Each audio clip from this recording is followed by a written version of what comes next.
anything less than the union of Europe as a whole. And we look forward with confidence to the day when that union will be achieved.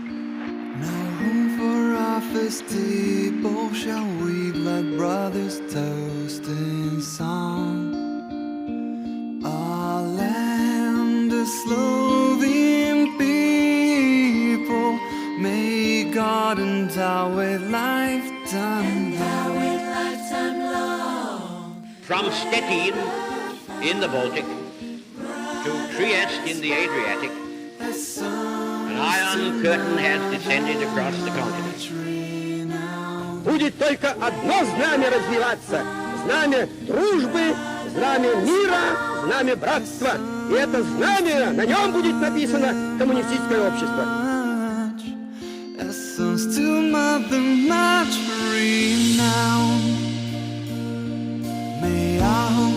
Odwagi, ja jestem, nie bójcie się, nie bójcie się.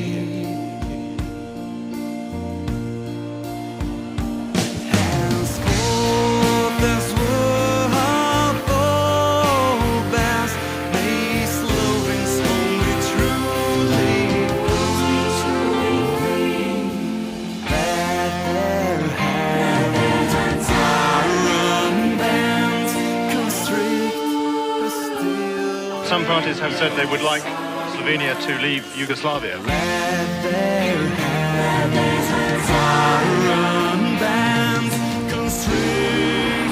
Mr. Gorbachev, tear down this wall. Situacija u zemlji je dramatična. Na početku smo građanskog rata.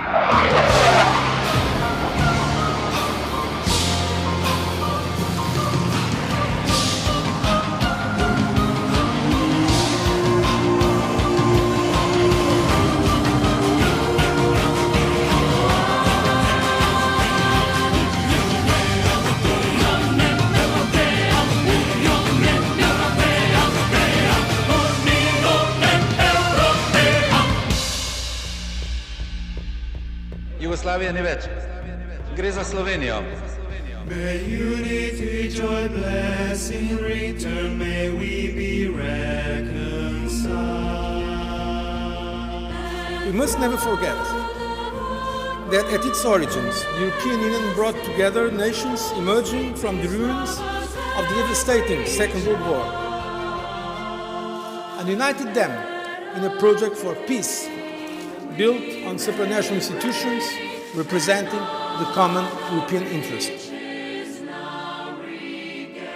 Through its transformative power, the European Union was able to reunite almost all the European continent. Even in these difficult times, the European Union remains an inspiration. God grant you Slovene women long life, oh noblest flowers, to our own kindred maiden, feel like it's not found anywhere. We are working not only for this generation, we are also working for the next generation. I'm proud because I can receive the Nobel Prize for Peace on behalf of the European Union. Več kot 1700 primerov okužbe z novim koronavirusom. The sheer numbers of people succumbing to the coronavirus is overwhelming every hospital.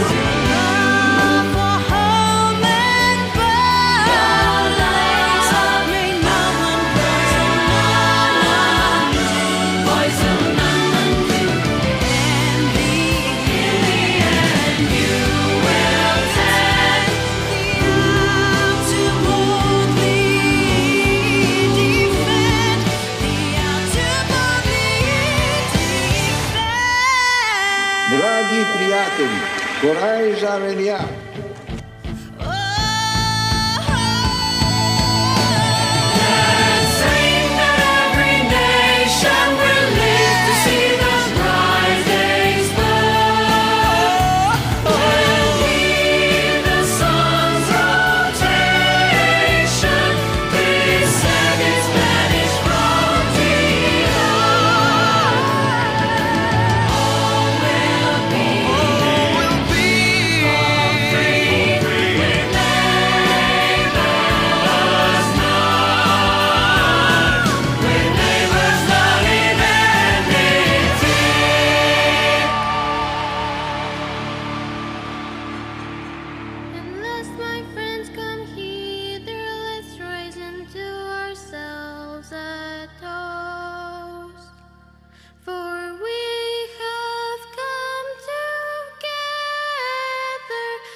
Ladies and gentlemen, President of the International Olympic Committee, Mr. Thomas Bach. Dear President of Slovenia, Your Excellency Borut Pahor. Dear Prime Minister of Slovenia, Your Excellency Janez. Your Excellencies, dear friends. Thank you for inviting me to address you today at the Bled Strategic Forum. Just 3 weeks ago, the safe Olympic Games Tokyo 2020 came to a close. I would like to congratulate our gracious Slovenian hosts and indeed all of you on the very successful and in these unique times extremely meaningful participation of your Olympic teams in the Games of the 32nd Olympiad. For the first time since the COVID-19 pandemic began, the entire world came together again at the Olympic Games Tokyo 2020, when the athletes from 205 national Olympic committees and the IOC Refugee Olympic team came together at the Games. They sent a powerful message, a message of peace, solidarity,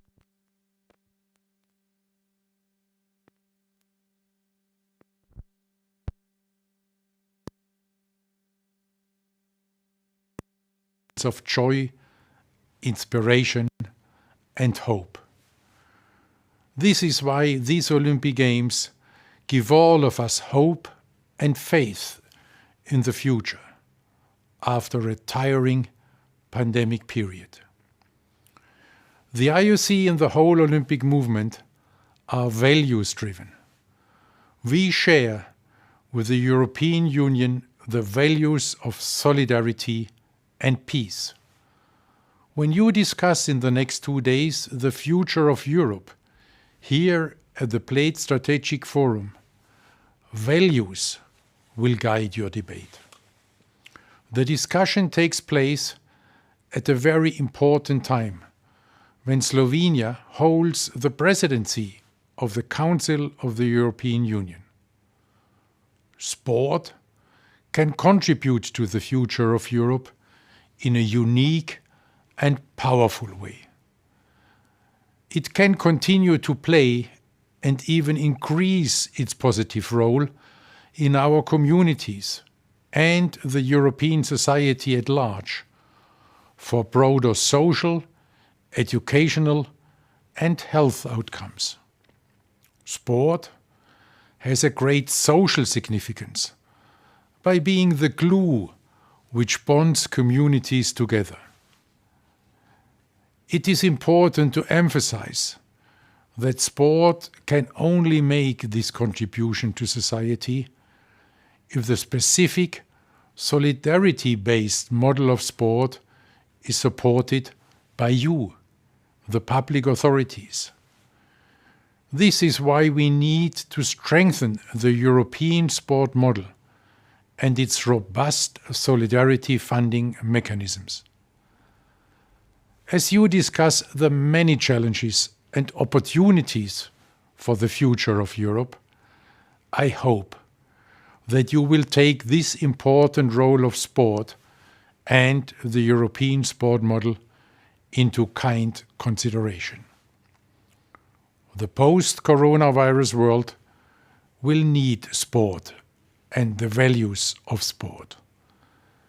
It will need more solidarity because there is no peace without solidarity. So I invite you to join hands, to work together towards a healthier, resilient, and sustainable future in Europe and beyond. In this Olympic spirit, I wish you fruitful discussions and a very successful forum. Thank you very much and all the best.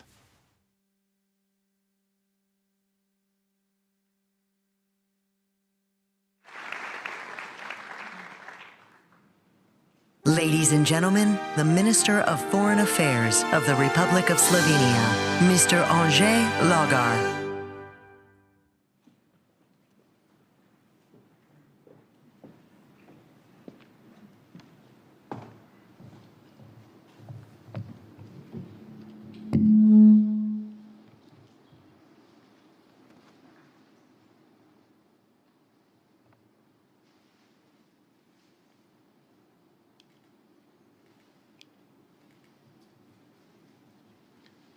distinguished guests, President of National Assembly, Prime Ministers, President of the European Council, President of the European Parliament, Ministers, Commissioners, High Representatives of the international institutions, ladies and gentlemen.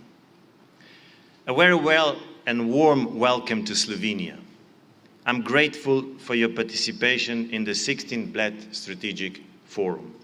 It is rewarding to see the forum grow in size and significance, proving its value and potential for growth year after year. Even though we seem to be approaching the fourth or even fifth wave of the pandemic, this year it was again possible to hold the Bled Strategic Forum thanks to all those who decided to get vaccinated, to the general acceptance of the recovered, vaccinated, tested rule, and to the swift implementation of European Digital Vaccination Certificate.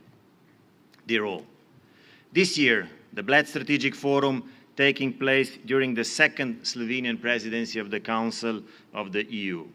Both the presidency and this year forum were designated with the view to finding solutions to existing challenges and devoting our attention to the future of Europe, our common future. Thus, the first leaders panel, titled "To Stand and Withstand," will explore the idea of how the EU could rise up to the challenges it faces. It is our duty as Europeans to do whatever it takes for the EU to continue providing a safe and stable environment for our fellow citizens. We also believe that the future of our continent and that of the EU is closely linked to the continuation of the EU enlargement process. Accession of the Western Balkan countries should be part of our common vision, so we dedicated the second leaders panel to this topic.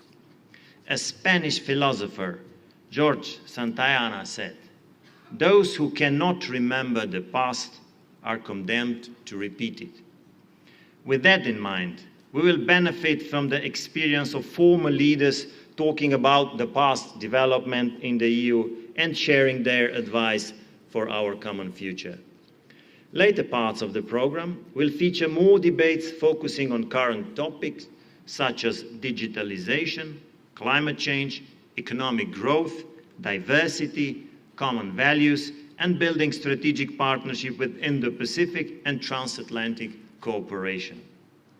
The EU in 2021 is not the same as EU of 2004 when Slovenia joined it. In the past decade and a half, the EU has weathered several heavy storms and has been challenged by economic and financial crisis, Brexit, migration crisis, and ultimately the COVID-19 pandemic. Now we are facing the security and humanitarian crisis in Afghanistan, but also the crisis of the Union global standing and indeed of the West as a whole. The times of somehow idealistic views of the EU of the past are long over. The world has changed dramatically. It has become more interconnected and interdependent. Information flows in real time to all corners of the globe. Today, no one can shy away from the consequences of wars or conflicts or climate change, even those far away from our homes. The optimism of the 2004 enlargement has been replaced by a heavy dose of political realism and even pessimism. But there is also wide consensus on what truly matters, namely that the EU is still able to deliver, having shown a remarkable degree of resilience and perseverance. Still, owing to the challenges of the last 15 years, the EU has started to behave more like a problem-solving union instead of a community of adopting a strategic approach. This is why the Slovenian presidency has put topics such as resilience, open strategic autonomy, and conference on the future of Europe at the top of its priorities. We need a vision of where we want to see the European Union in the future. If the time of crisis has been all about solidarity, the next one must be about responsibility, a commitment to our citizens that we will fight climate change, protect them from pandemics, and ensure a safe and stable environment for our economies and societies. This also entails assuming responsibility in the world for projecting our values and the European way of life globally, most importantly, in our immediate neighborhood. I want to pay my respect to more than 4.5 million victims of coronavirus worldwide. Over 200 million people have been infected, more than 35 million in the EU alone. The virus has put a halt on social life and the economy for the greater part of 2020 and 2021. It is estimated that COVID-19 took away more than 5 million jobs in the first half of 2020. The EU's economy has shrunk by 6%. Yet, in the second quarter of 2021, we see a robust recovery across the EU. The fact that we are here today, able to discuss the future of Europe in person, is a testimony to the resilience of the Union and its ability to learn from its own past mistakes. Instead of the restrictive approach adopted during the economic crisis in the past decade, this time, the EU was able to agree on a substantial recovery fund of 750 billion euros. The fund, coupled with massive national stimulus packages adopted across the EU, has managed to put the European economy back on track and secure jobs. What was inconceivable in 2011 became a reality in 2021. For the first time in history, the EU is borrowing funds to finance recovery in its member states. This is not pure pragmatism. Such bold decisions were informed by our values, the very same values that the EU must be able to project globally too. For example, the EU has made immense progress when it comes to fighting climate change. The already ambitious climate policy has been upgraded with 55% emission reduction target. Yet, we cannot ignore the fact that the EU is responsible for only 8% of the global emissions. It is therefore clear that our main task must be to convince other partners to adopt similar ambitious approaches. The COP26 in Glasgow during our presidency will provide a good opportunity for it. The timing of the conference on the future of Europe coincides with the COVID-19 pandemic. It is only natural that one might wonder whether the time of crisis should also be the time of evaluation. Many argue that Europe had better saved its energy and focus on recovery instead. However, it has become clear that waiting for a crisis-free time is pointless, as a new crisis might emerge any moment. We must identify strategic responses to the challenges facing both our citizens' everyday lives and of those of Europe as a continent. We must identify the policies where the EU is a global example and incorporate the lessons learned from the past crisis. In a relatively short period, European citizens will engage in discussion on extremely important issues: climate change and environment, health, ensuring a stronger economy and social justice and cohesion, effectively implementing the digital transition, European democracy, values and rights, rule of law. The EU's role in the world also needs to be discussed, and one should not shy away from debates on security and migration. To wind up, these important topics will be the subject of the discussion over the next 2 days. We do not wish to evade the issues that might be controversial or difficult to discuss. On the contrary, we hope to provide an open exchange which will prepare a basis for further deliberation during the Slovenian presidency of the Council of the European Union. The Bled Strategic Forum has gained increased importance over the last 16 years. I'd like to take this opportunity to thank Bled Strategic Forum team, the Center for European Perspective, the institution and strategic and other partners who have made this year's forum possible. This year's Bled Strategic Forum has attracted an exceptional number of high-level speakers and guests, which was possible thanks to the remarkable international engagement of the Prime Minister Janša. I wish to give you all a very warm welcome and hope you will involve in many lively and fruitful discussions. Under the impression of yesterday's Mass offered by His Eminence Pietro Parolin, I would like to end my address with a quote by Pope John Paul II. The future starts today, not tomorrow. Thank you.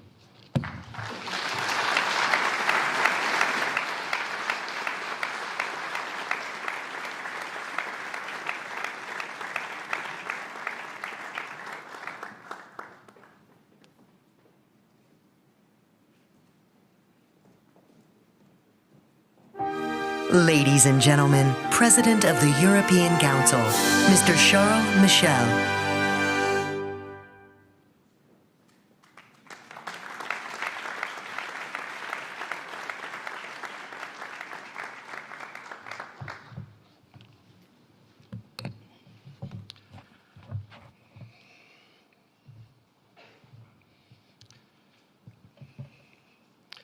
Ladies and gentlemen, Mr.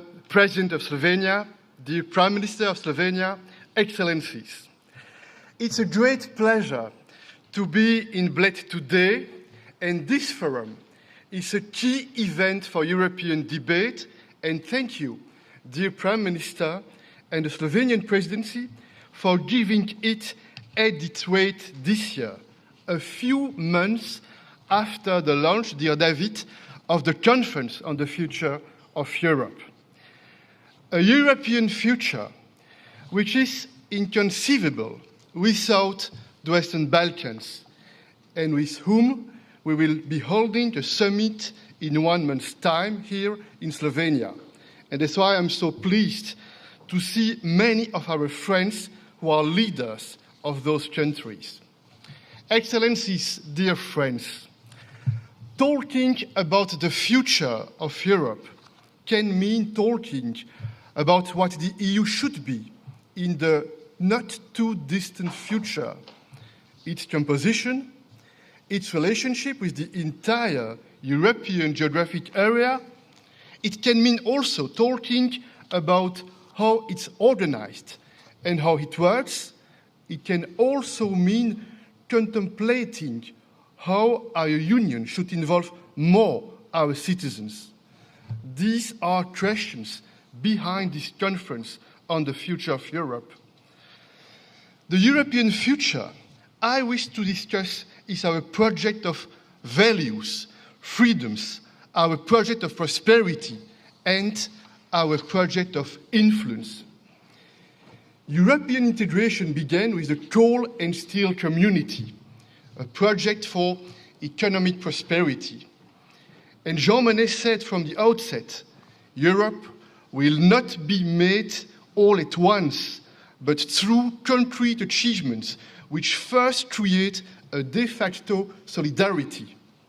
Solidarity between free and democratic countries that share the same values. These are the roots, but also the future of our union. And as our union has taken shape, it has also become a project of influence. Our large single market has made us the biggest trader in the world, and in turn, the largest exporter of standards known as the Brussels effect. And yet, the standard we propagate most successfully in our neighborhood is democracy, fundamental values, and the rule of law, the lifeblood of the European Union. This standard cannot be imposed. It's only meaningful and effective if it's chosen freely. But we must also clearly state that it is both the gateway to our union and vital to a proper functioning. So, dear friends, what concrete steps are we taking to drive our union forward? Since 2019, we have been striving for prosperity through our strategy for the twin climate and digital transitions. We want to harness the full economic potential of protecting our planet and the new and infinite opportunity of the digital revolution. But this strategy is not just about prosperity. It is an integral part of our project centered around human dignity and fulfillment, based on respect for freedoms and diversity. And the goal of our climate transition is a sustainable model that respects the planet and humankind. It will unleash a paradigm shift that we cannot yet fully imagine. And the Fit for 55 legislative debate will be certainly controversial, but it will open the door to this new era. Our digital ambition also goes hand in hand with our focus on freedom, privacy, and human rights. We do not want a Big Brother society. Our citizens must be the masters of their private lives and their private data. Dear friends, we launched our strategy for the twin transitions in 2019, before the COVID pandemic. And COVID has only doubled our resolve to implement this strategy. And today, our climate and digital goals are more relevant than ever. So we did not need to invent an additional strategy for recovery. We already have one. And our aim for a more sustainable model and a more caring society is, I'm convinced, the best response to the extraordinary shock of COVID-19. The pandemic struck at what we value most: our health, our families, our well-being. But it also reinforced the meaning and purpose of our union: human dignity and solidarity. Dear friends, how we responded to COVID-19 is also a lesson for the future. We made mistakes, but we also achieved great success. We reacted much more quickly than in previous crises. We suspended the Stability Pact and relaxed state aid rules. We adopted a package of huge financial preventive measures, and especially we agreed a multi-annual budget together with a massive recovery fund financed by common European borrowing. And let's not forget, we decided to trust in science and research, and today we are the world's leading producers and exporters of vaccines. And through our common approach, we have given equal access to all member states, to all our citizens. 70% of the EU's adult population is now vaccinated. And 3 billion euros, with 3 billion euros, we are the main contributor to COVAX. COVAX has delivered over 220 million doses in the world, and EU member states have pledged to donate over 160 million doses by the end of 2021. We are also leading efforts to build up manufacturing capacity globally in Africa, for example. Ladies and gentlemen, dear friends, European influence will be, I think, our greatest challenge in the coming years. And Afghanistan has offered a stark demonstration. As a global economic and democratic power, can Europe be content with a situation where we are unable to ensure unassisted the evacuation of our citizens and those under threat because they have helped us? In my view, we do not need another such geopolitical event to grasp that the EU must strive for greater decision-making autonomy and greater capacity for action in the world. The European Union has citizens to protect, interests to defend, and values and a rules-based international order to promote. And of course, we cannot ignore strategic developments in the world. We do not need more strategic autonomy because we want to be stronger and more influential, because we want to have greater impact, and because we want to strengthen our alliances. Strong allies make for stronger alliances.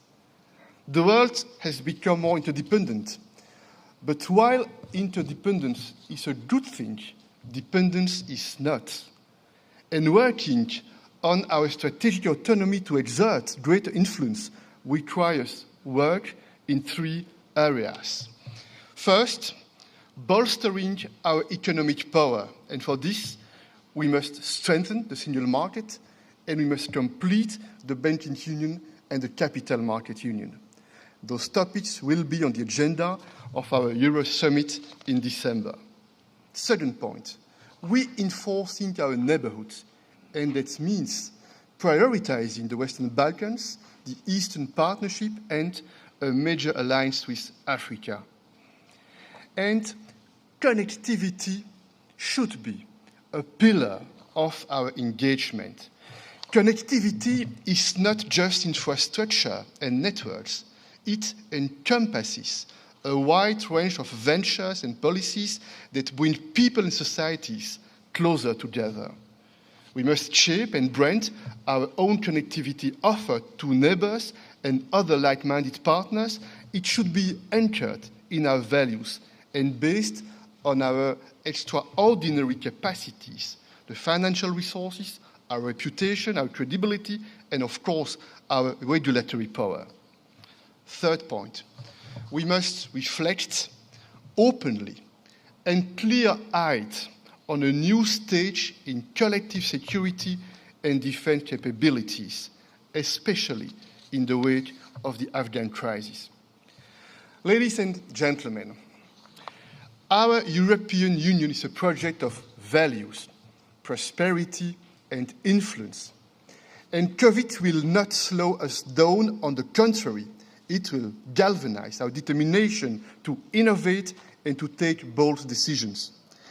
And let me end with one last thought. Our European Union is not a static union. It's dynamic. It is inspired by an idea bigger than itself. We started with 6 member states, and today we count 27. The EU has always been enriched by those who wanted to join and eventually did so. Each enlargement made the Union better, brought us where we are today and who we are today. A union of ideas, of solidarity, of innovation, of diversity. We know the EU is important to the Western Balkans, but the Western Balkans are equally important to the EU. Together, we can dream and build our European future for a better world. Thank you.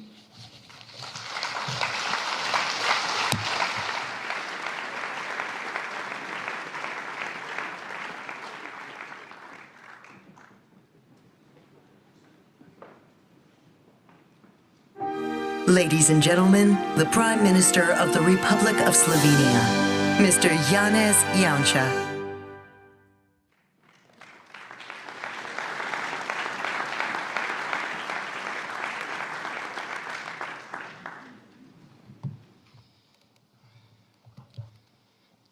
Dear Presidents, Prime Ministers, Excellencies, dear friends. 30 years ago, we Slovenians established our own country. 1 year before that, we fought for and held our first multi-party elections. At that time, as many as 90% of voters supported the dream of an independent country at the referendum. On only one other occasion did so many Slovenian citizens support one specific decision, and that was the decision for Slovenia to join the European Union. Being a part of the European Union was never merely an economic opportunity for us. It was the return to a family connected by the values of respect for human rights and fundamental freedoms, and also for democracy. All that has been taken from us or violated in communist Yugoslavia in the past. This return to Europe coincided with the fundamental historical mission of the European Union, spurred by the fall of totalitarian communist regimes in Europe, the mission to establish an integral and free Europe which is at peace with itself and also with its neighborhood. But as it was also said before, the European Union today is very different than it was at the time of Slovenia's accession, as well as the first Slovenian presidency of the Council of the European Union. We could say that the Slovenian presidency in the first half of the 2008 was the last presidency not marked in one way or another by a severe crisis. After that, they have come one after another. Financial crisis, migratory crisis, the occupation of Crimea, the creation of frozen conflicts in our eastern neighborhood, Brexit, and the coronavirus pandemic since the beginning of the last year. After all that, we strongly hope the time has come when the actions of the European Union can and must become strategic and long-term, oriented towards achieving the goal set by the fathers of the European Union.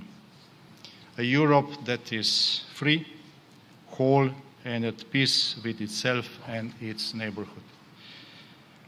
After the Second World War, the founding fathers of the European Union were faced with the challenge how to restructure relations among the nations of Europe. 10 out of 11 of them were associated with Christian Democrat parties. Therefore, they knew the motto of St. Augustine: unity in necessary things, freedom in doubtful things, charity in all things. From this motto derive the mechanisms of the European unification idea: consensus-seeking and mutual respect, subsidiarity and solidarity. These are our crucial principles. Unfortunately, it seems that along the way we sometimes moved away or sometimes even against them. We would be well advised to follow the lead of the EU founding fathers and think about the implementation of these principles in the EU today and tomorrow. And I think this is the defining question of our time: how to interpret and implement the values and mechanisms of consensus-seeking and mutual respect, subsidiarity and solidarity, a common good that includes the good of every participating nation. This is the condition for a joint response to the crucial development challenges, economic, demographic and societal, that Europe is faced with today. The debate on the future of Europe comes at a decisive moment. After a decade of crisis that uncovered many of the EU's deficiencies and gaps, but sometimes also our resilience and also unexpected strength and ability to deliver. But today, clearly, there are different visions about the future of the European Union, future of Europe, but in these differences we cannot afford exclusion. This is why we are so keen on having a sincere and open discussion about our common future, and this is because we want to preserve our European family. The debate needs a procedural fairness where everyone can participate, be heard and listened to. Only so we can understand each other. The relational dynamics with the European Union needs to reflect much more the consensus-seeking and mutual respect as in relations within family than relations between international actors. As such, the debate on the future of Europe is about learning and also understanding. This will enable consensus-seeking as well as mutual respect, subsidiarity, and also solidarity. And this will then allow the EU to face external challenges which we cannot do it successfully if we are divided.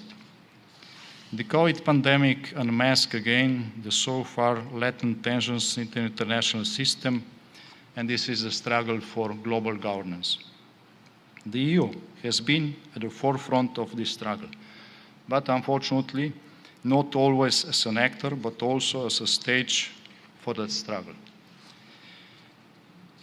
This is our own fault due to some unnecessary fights within the EU that are occupying our political agenda.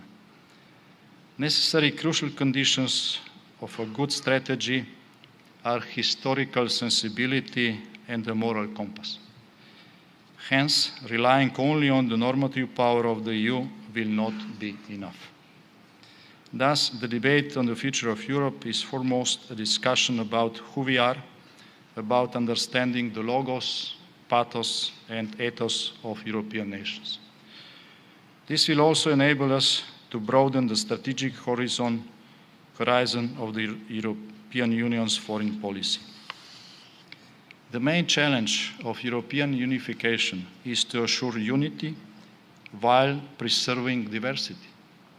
Europe has not yet found all the answers to this question. In a quest, we do not have to reinvent the wheel, but, as I said at the beginning, we have to return to the origins. Consensus-seeking and mutual respect, subsidiarity, and solidarity. I started this speech with a memory from 30 years ago. Let us conclude with a look at the next 3 decades. We imagine, when we see a Europe and European Union that is based on European civilization. A strong Europe made of strong member states. Strong Europe able to project and also to execute soft and also hard power. European Union enlarged with new members from Western Balkans and also our eastern neighborhood. A Europe with efficient and lean European Union institutions. We see a Europe that is at peace with itself and set in peaceful and prosperous surroundings. We also see Europe as a part of a strong North Atlantic alliance, as a world leader in terms of freedom and quality of life, as home to justice and prosperity.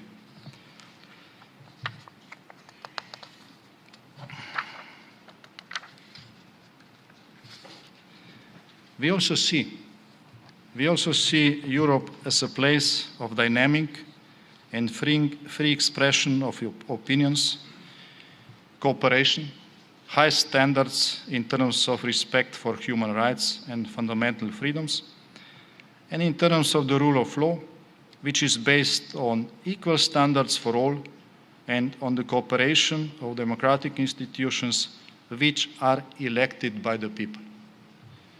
This is what the debate on the future of Europe is about.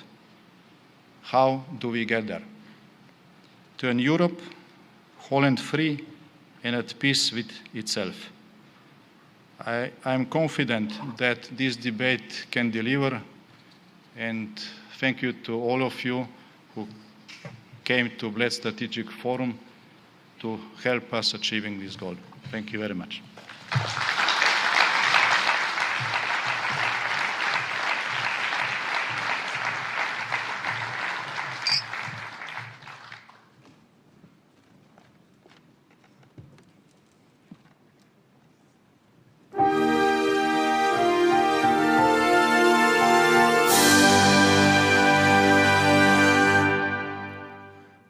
esteemed guests, ladies and gentlemen. Welcome to the Leaders Panel on the Future of Europe. My name is Marko Balažić, and I will be your host for the panel titled To Stand and Withstand. Before we kick off the discussion, I would like to cordially invite His Excellency, Mr. David Sassoli, President of the European Parliament, to give a keynote address.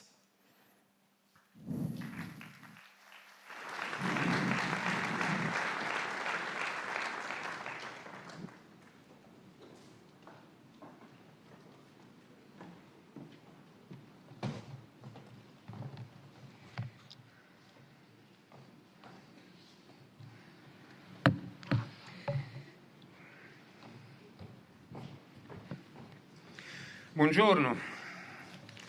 Good morning, anyone.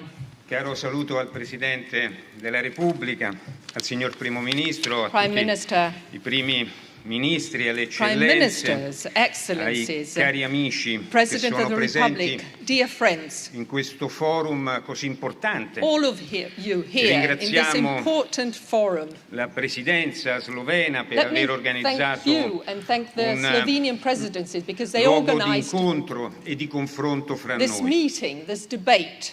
Ce n'è molto bisogno. We need something like that. E questa iniziativa testimonia l'importanza This che la initiative Presidenza shows slovena the importance that the Slovenian presidency attribuisce al attaches Parlamento to europeo, the alle European istituzioni Parliament, europee, to the European institutions, come luoghi chiave because they are per the places dare risposte where alle we can sfide che find abbiamo di fronte responses to our challenges today e per rafforzare la democrazia in order to europea. strengthen the European democracy. Mentre discutiamo del futuro dell'Europa, As we debate about the future of Europe, vorrei riaffermare il ruolo centrale dei cittadini let me europei reiterate the central role e of the della European democrazia citizens and parlamentare, the parliamentary in democracy, particolare in questa fase in particular in this stage, in cui l'Unione Europea when deve the affrontare European Union sfide needs to inedite face e unprecedented nuove. challenges, new challenges. Non dobbiamo mai considerare, cari We amici, must never, il dear mandato che friends, ci hanno conferito i consider cittadini our mandate, come un the dato mandate acquisito that our citizens gave us o as come una a carta bianca, blank check, as an ma award. piuttosto come un mandato We must see solenne that as a solemn a mandate. riaffermare quotidianamente We have to act i every valori day universali on the europei basis of the ai European and quali le universal nostre values costituzioni e i nostri which were trattati laid down in our ci treaties, richiamano. in our constitutions. A questo proposito vorrei And in this condividere con connection, voi Let me share with you i risultati dell'ultimo the Eurobarometro results of the latest Eurobarometer. che ci sono stati forniti giusto ieri, Yesterday we got these results. che mostrano l'importanza And these data cruciale show how important che i cittadini europei the attribuiscono al European rispetto dello citizens Stato di diritto. consider the respect of the rule of law. Siamo rimasti molto sorpresi We're very surprised to see that perché l'81% because degli 81% europei of Europeans crede che l'Unione believe that the Europea European Union dovrebbe concedere fondi solo agli should Stati be membri che allocate funds rispettano lo only to Stato the di diritto. European states, the member states that respect the rule of law. E questo tema, insieme alla democrazia, And this subject, together è la with priorità democracy, is the top priority assoluta per molte opinioni pubbliche dei nostri for many 27 paesi. public opinions of our member states, 27 member states. L'85% degli europei 85% crede of che il Europeans rispetto believe that the respect of dei nostri valori of di our democrazia, diritti values umani, such as Stato di human rights, diritto, democracy, rule dovrebbe of essere law una priorità anche should be nella nostra a politica priority estera. in our foreign policy too. Questi valori di democrazia, di These libertà, di values uguaglianza, such as democracy, rule of law, rispetto della dignità equality, umana, respect for human dignity, dei diritti umani, human rights. non sono These che values non sono parole vuote are not just empty words. se non si traducono in Unless azioni quotidiane. We must translate them in actions.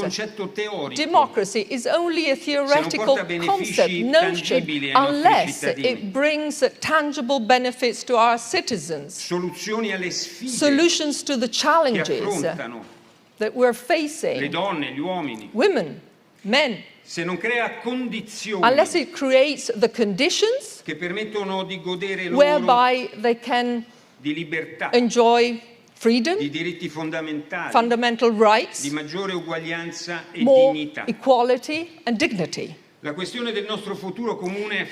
issue of our common future is crucial, and more so now, it's urgent. And I'm happy that the European Parliament put it at the heart of the debate, in particular of our government's agenda with the Conference on the Future of Europe, that we wholeheartedly demanded. The COVID-19 pandemic upset our daily impact, our daily lives, our societies, but forces us to take another look, to have a long, medium-term strategic outlook, and forces us to rethink the relationships between institutions, citizens, and regions. So this crisis made us aware, all of us, of our strength and our weakness.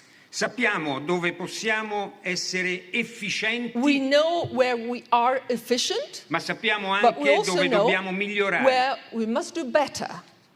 E se la crisi ha scosso le nostre società e gli equilibri che esistevano prima della pandemia, ci ha anche spinto nelle avversità nuove e profonde in this difficult time, a nuovi livelli di cooperazione.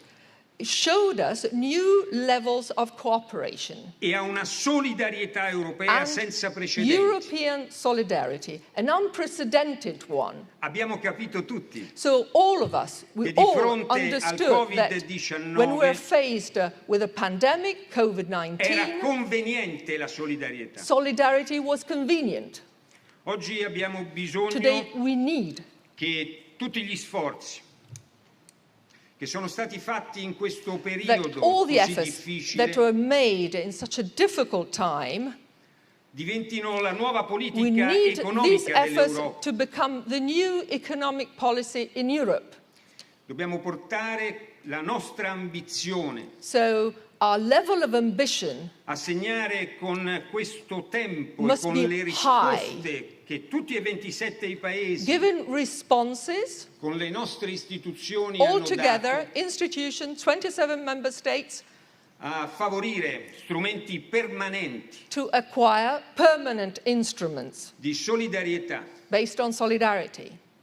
Ecco perché questo forum That's why this forum è un'eccellente it is an excellent opportunity per discutere delle ambizioni to future, debate about the future ambition, degli obiettivi comuni, the future common dello objectives, scopo che vogliamo the aims per la we nostra pursue Unione Europea, for our European Union, perché vogliamo che because affrontare le we sfide want che to abbiamo tackle insieme, the fresh, the new challenges all together, come abbiamo fatto in questo as anno we e did mezzo in this year and a half, in cui le economie when non solo europee ma not del only the mondo European but the world si economies sono fermate. stopped.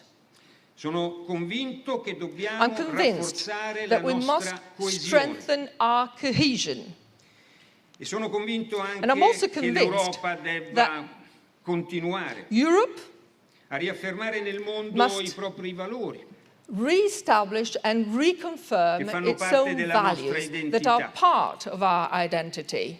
Per essere credibili agli occhi dei In order to nostri be cittadini credible e in agli the eyes of our occhi del citizens, mondo, in the eyes of the rest of the world, dobbiamo guardare a noi stessi we must look at ourselves e in our affermare backyard che gli ideali europei and maintain, sono ancora molto utili, saying that non solo the all'Europa, European ideals are very useful, still very useful, not only for Europe, but for the rest of the world e uno di too. questi valori And one of naturalmente these è la values, of solidarietà, course, is solidarity. obiettivo sancito dai This is nostri an trattati. objective laid down in our treaties. Solidarietà, Solidarity quando prendiamo prestiti comuni, of collective debt. solidarietà di fronte alle Solidarity minacce, alle nostre frontiere, when there are threats on our boards. solidarietà di Solidarity fronte alle nostre responsabilità, when we're faced with our negli obblighi di responsibilities protezione and dei our richiedenti obligation asilo, to protect asylum seekers. solidarietà Solidarity nella gestione comune in dei flussi managing migratori. the migratory flows together. Siamo rimasti molto delusi We're very disappointed indeed dalle conclusioni with the del Consiglio conclusions Affari Interni of che si è the svolto ieri. Internal Affairs Council yesterday. Abbiamo visto paesi fuori We saw dall'Europa countries outside the European Union farsi avanti that stepped in per offrire accoglienza, and welcome humanity and ai welcome richiedenti asilo afghani. Afghan seekers, Afghan asylum seekers. Non abbiamo visto paesi europei fare Unfortunately, we didn't altrettanto. see so many other European countries to do likewise. Tutti hanno giustamente pensato Everyone ai propri rightly thought collaboratori, about the people they worked ma with, nessuno ha avuto il but coraggio di nobody offrire had the rifugio courage to offer coloro refuge, to che sono welcome ancora oggi those in that pericolo di still vita. today their lives is at risk. Non possiamo fare finta che la We cannot questione afghana pretend non ci riguardi, that Afghanistan is not our perché business.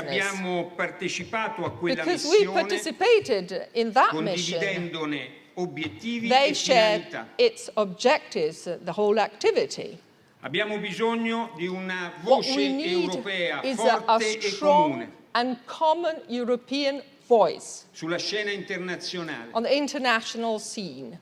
E l'Europa deve prendere e assumersi le proprie Must responsabilità, take up its own responsibility, far sentire la propria voce, must have a voice which can be heard, definire i propri must interessi set its own and protect its own interests. anche nel quadro dell'alleanza Also in the framework transatlantica, of the transatlantic alliance, per poter svolgere un'azione in di order to carry stabilizzazione, out a stabilizing action for peace, di sviluppo, for development, insieme ai nostri partner together in un quadro with our partners multilaterale. in a multilateral framework. Cari amici, questo va Dear di friends, pari passo con la this necessità goes di in hand avanzare in hand insieme with the need to proceed, to go verso forward una politica together di towards sicurezza, di a difesa, policy of security and defense, senza la quale rimarremo dipendenti without which we would dalla buona depend volontà delle on the grandi goodwill potenze of the great powers, e ci esporremo alle minacce and dei that would regimi expose autoritari. us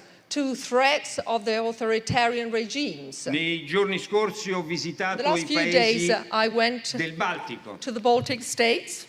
che sono minacciati da They are guerriglia threatened ibrida by what is called e da una forte hybrid threat. attività di fake news, di Fake ingerenza informatica.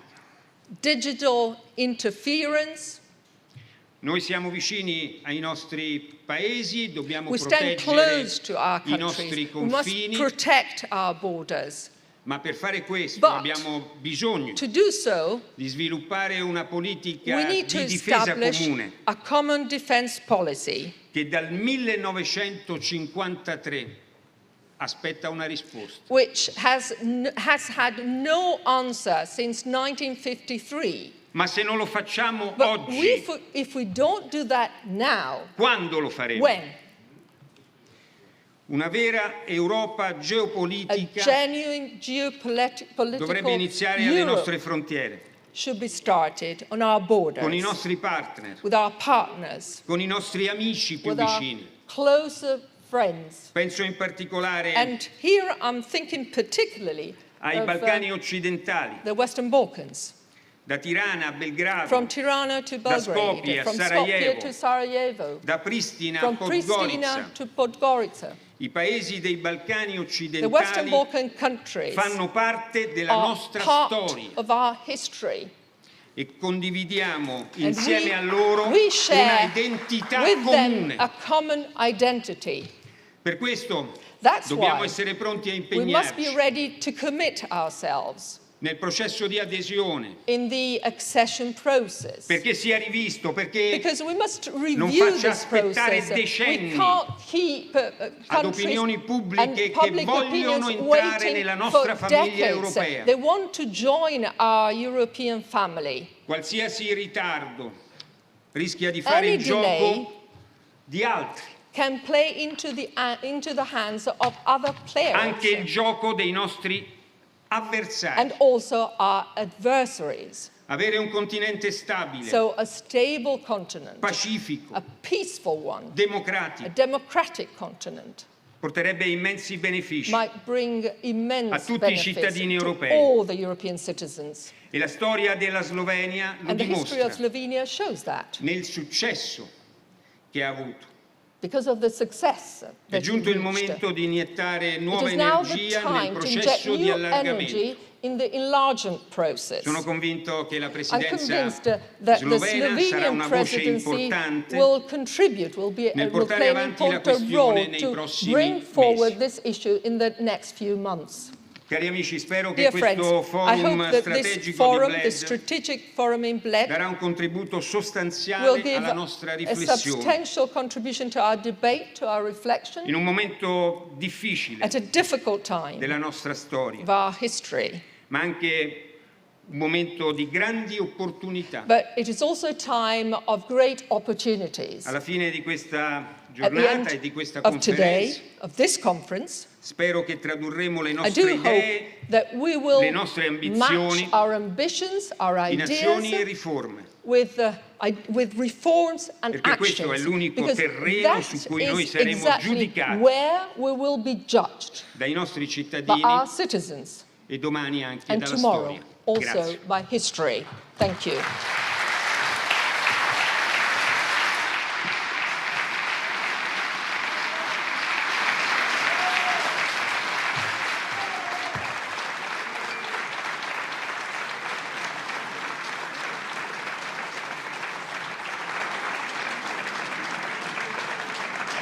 Thank you, Mr. President, for your remarks.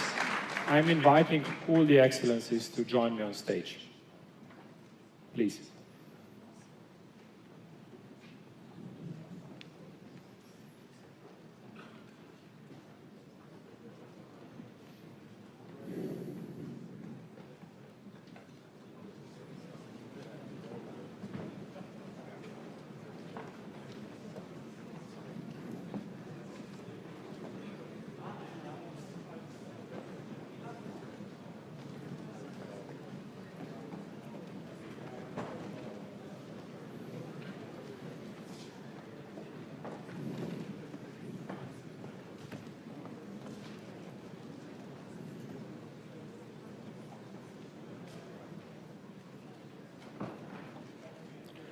Thank you very much.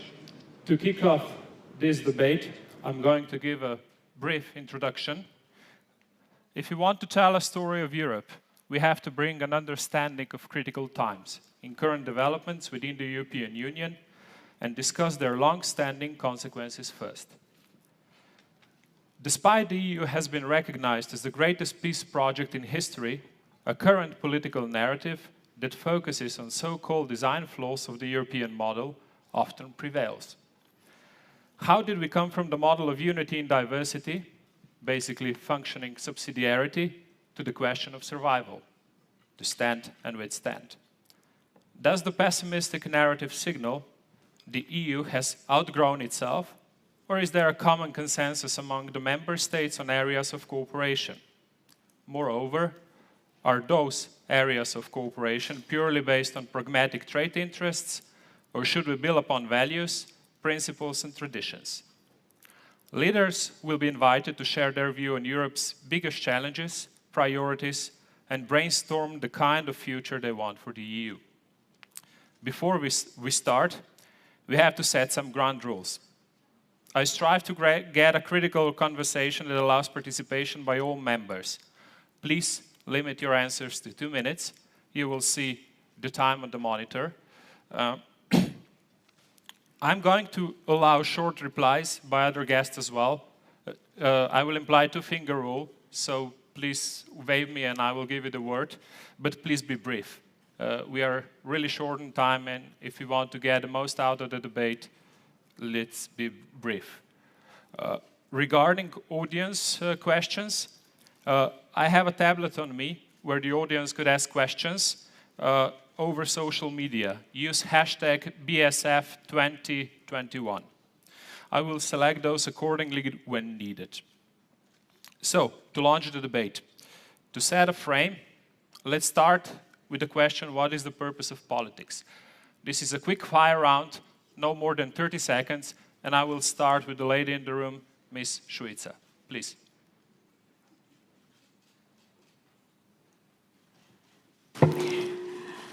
Thank you for this question. First of all, I want to thank you for inviting me to this forum, and I feel privileged to sit in such honorable company, being the only woman this morning here.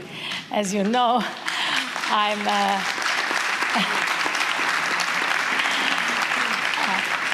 member of first ever gender-balanced European Commission, and I really feel privileged to talk to you. Regarding to your question, what is the politics to me, I may answer, politics means trust and connection. Trust and connection to our citizens, but not for a day, not for tomorrow, not for campaign, but lifelong connection and lifelong trust. So we have to believe in our citizens, we have to believe in our voters, and this is the reason why we are organizing this conference on the future of Europe, because we want to listen to our citizens, because the period of 4 years or 5 years of our mandates is, there is a gap, and citizens want to interact in the meantime. So we want to give them a say, we don't want to leave anyone behind, and as we heard this morning in different speeches, democracy is not static. It evolves constantly, and we have to listen to our citizens and to take their replies and their ideas into consideration when drafting European policy. So we want that citizens feel that they can influence drafting European policies. This is the idea. Thank you very much. Mr. Heger.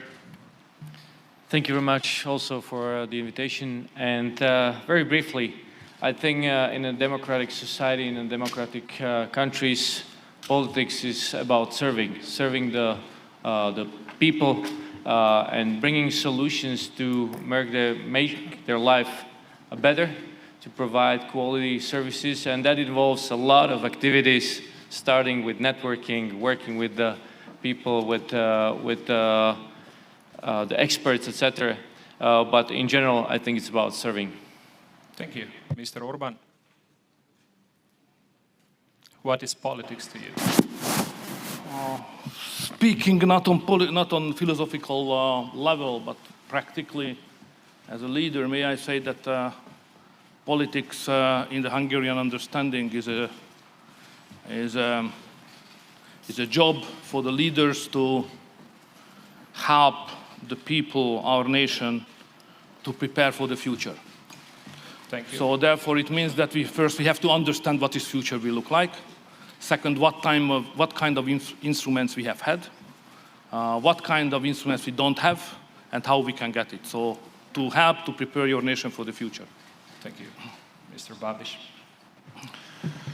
So the politician has to serve the people, the country, and he shouldn't enter to politics selfishly to achieve a better life for himself. This is very important.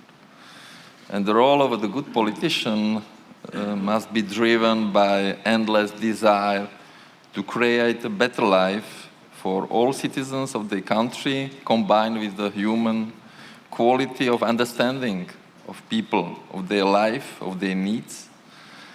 And a good politician should be also the manager who can manage the crisis, COVID crisis, Afghanistan crisis, tornado, we had tornado and so on. So this is important that in politics we need people which achieve in their life already something concrete, not speeches, endless speeches with no action at the end. Michel. The question, in my opinion, should be, how can we take very clear and strong decisions in order to build a better future? And indeed, it means that we need to protect the fundamental values, but at the same time, to guarantee that we can make also more collective progress. And this balance between the rights of each citizen and the common interest of the society should be the framework in order to take decisions and to improve the societies. Thank you. Mr. Janša. Well, already has been said, so. I'm pretty sure you have an opinion of yourself as well. I think that the main purpose of politics is to coordinate different interests. People are different, and we all want to live in freedom.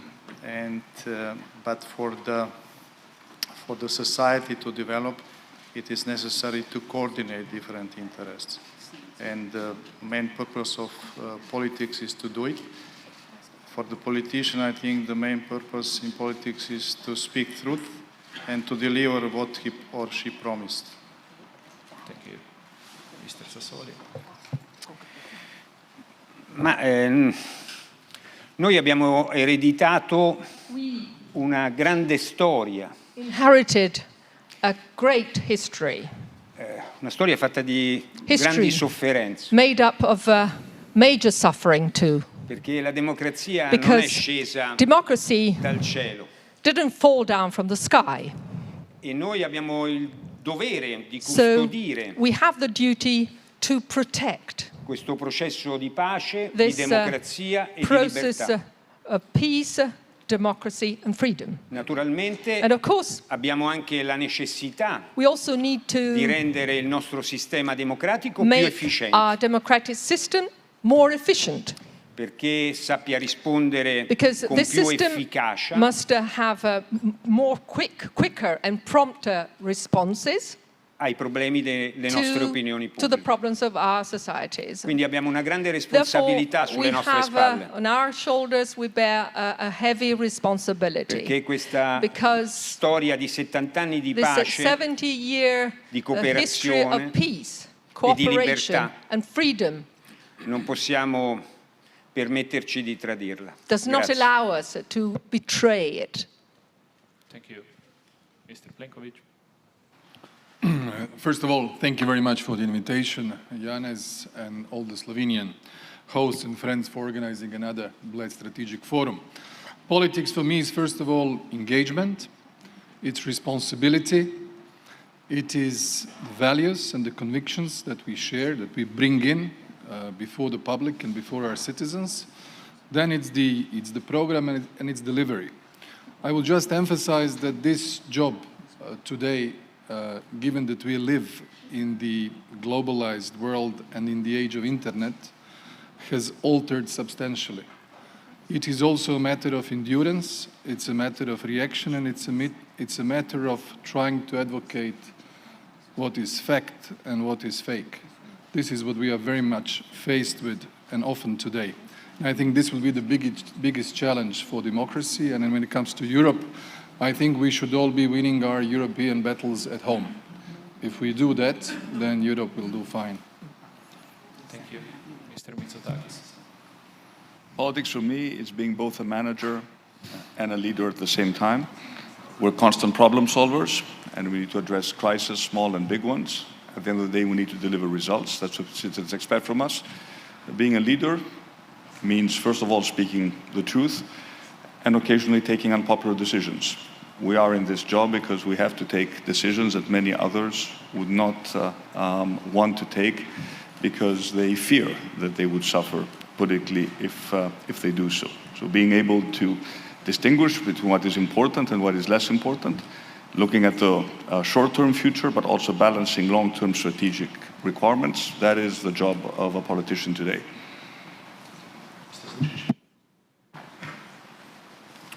Thank you very much for inviting me at this forum, at this panel as well.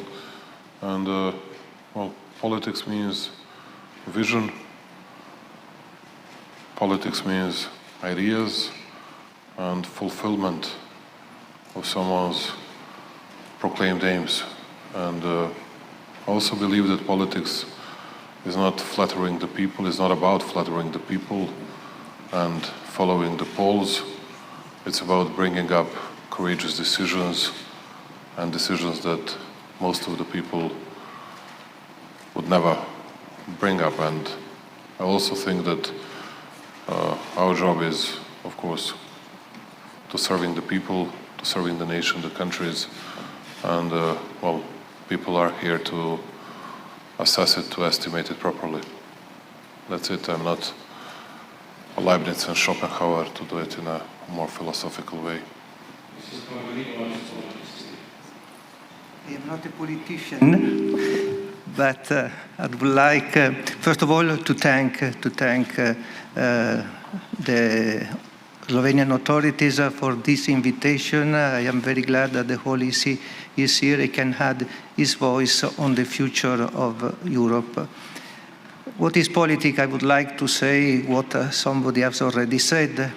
Politics for us, for the Christian vision, is a service, And I would like to add a phrase of Pope Paul VI, St. Paul VI, saying that politics is the highest form of service to persons and to communities, to societies. Is the highest form of service because is looking for, is implementing what we call the common good, the good of each person, taking into account each person, and the good of all persons of the community. Then it is really a big challenge for everybody. Thank you very much for fire on. Why I put that question forward? It was to showcase that basically you're not all so different. You're all exposed. You all put forward hard matters, hard politics, serving the other people and leaving your egos aside. And so somehow it is a bit unusual why that doesn't really function nowadays within the European process. What are the problems?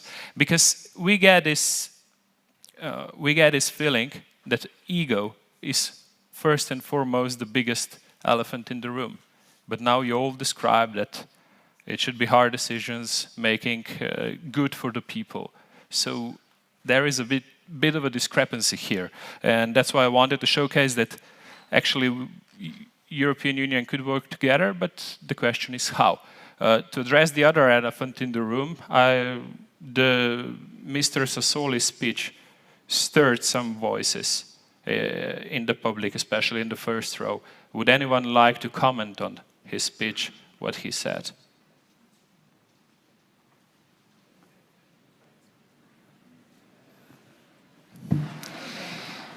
Mr. Mitsotakis. I took note of what David said, and I share his ambitious agenda regarding the reform of European institutions, but I would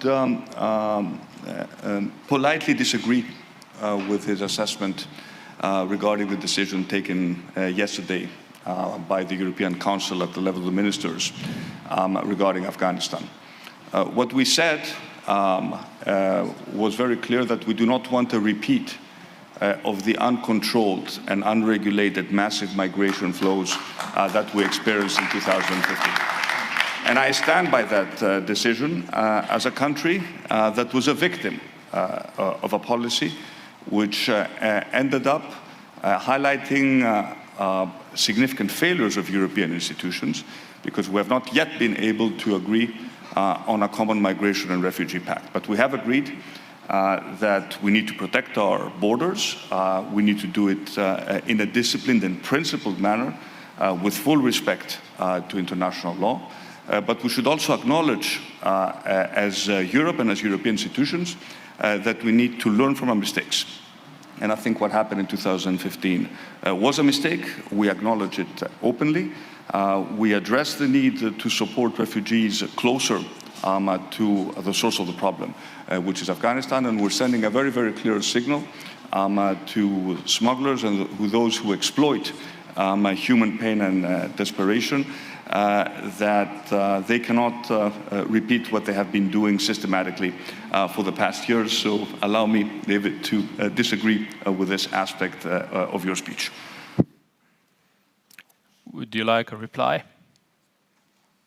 Ma io apprezzo molto il lavoro I definitely appreciate delle autorità della Grecia. The work of Greek authorities. Sono stato anche al confine. I was there. I was on the border. We were with the Prime Minister together. We worked together. I need to remind that we worked together at the Greek border in March 2020.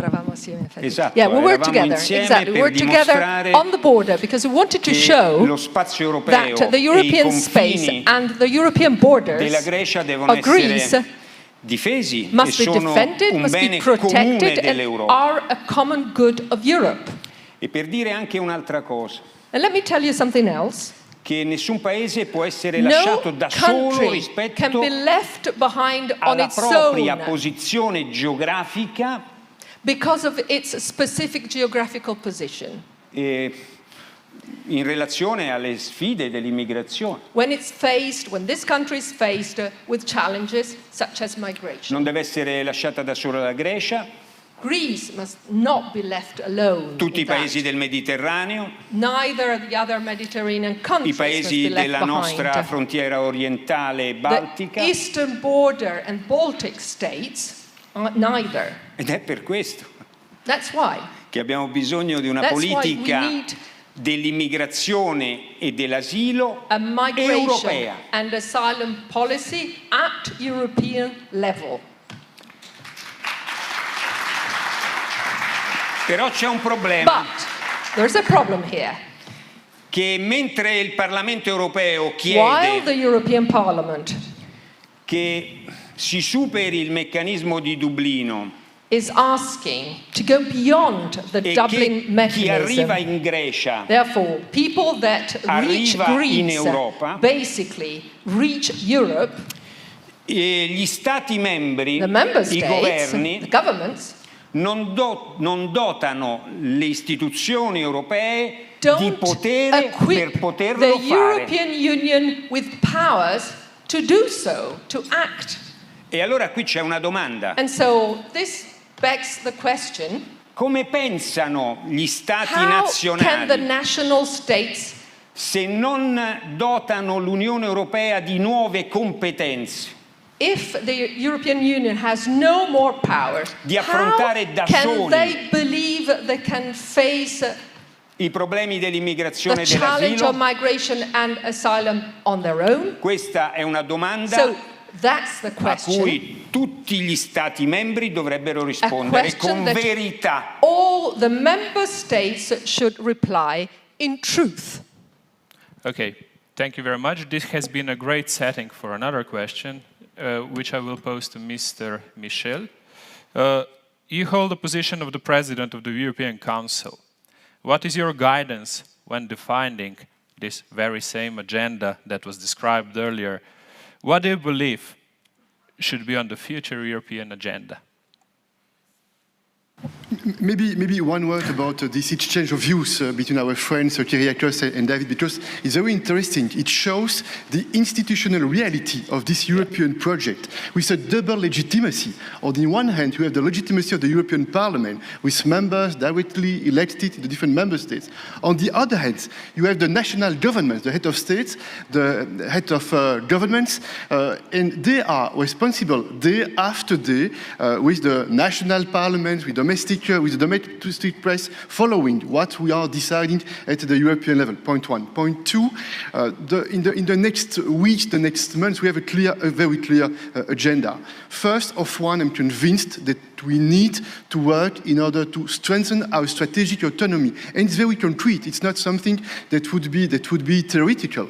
First, we need to strengthen the single market. We need to work in order to build, I hope, a stronger banking union. It will be on the agenda in December, and we are preparing those topics, the economic ambition, point one. Point two, I think in the same time that digital and climate change are huge opportunities. And this is really interesting because in a few years, we made a lot of progress. I remember a few years ago, only 6 or 7 member states were convinced that it would be necessary by 2050 to make Europe climate neutral.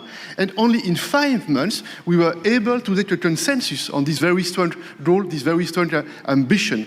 And so I am optimistic, in fact, because even if I do not underestimate the difficulties, the different opinions, I think that on the big orientation for the future, we agree we need more prosperity.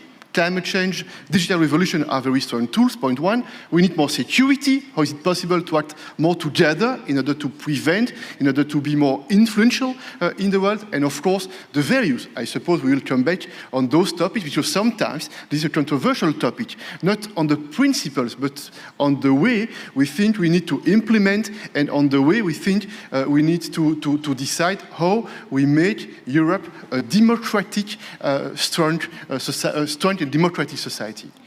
These are all very big words, but we have challenges that lie right in front on our background. Europe was promoted as a soft power. We've seen that Pax Americana is definitely ending, especially with what's been going on in Afghanistan. Is this soft power narrative still enough? Is this still the answer to the globalized world and globalized challenges? Mr. Janša, how do you perceive that problem? You were the one who actually made the migration debate not so long ago. Yeah, both elements are linked, of course, to the last one, my answer is yes.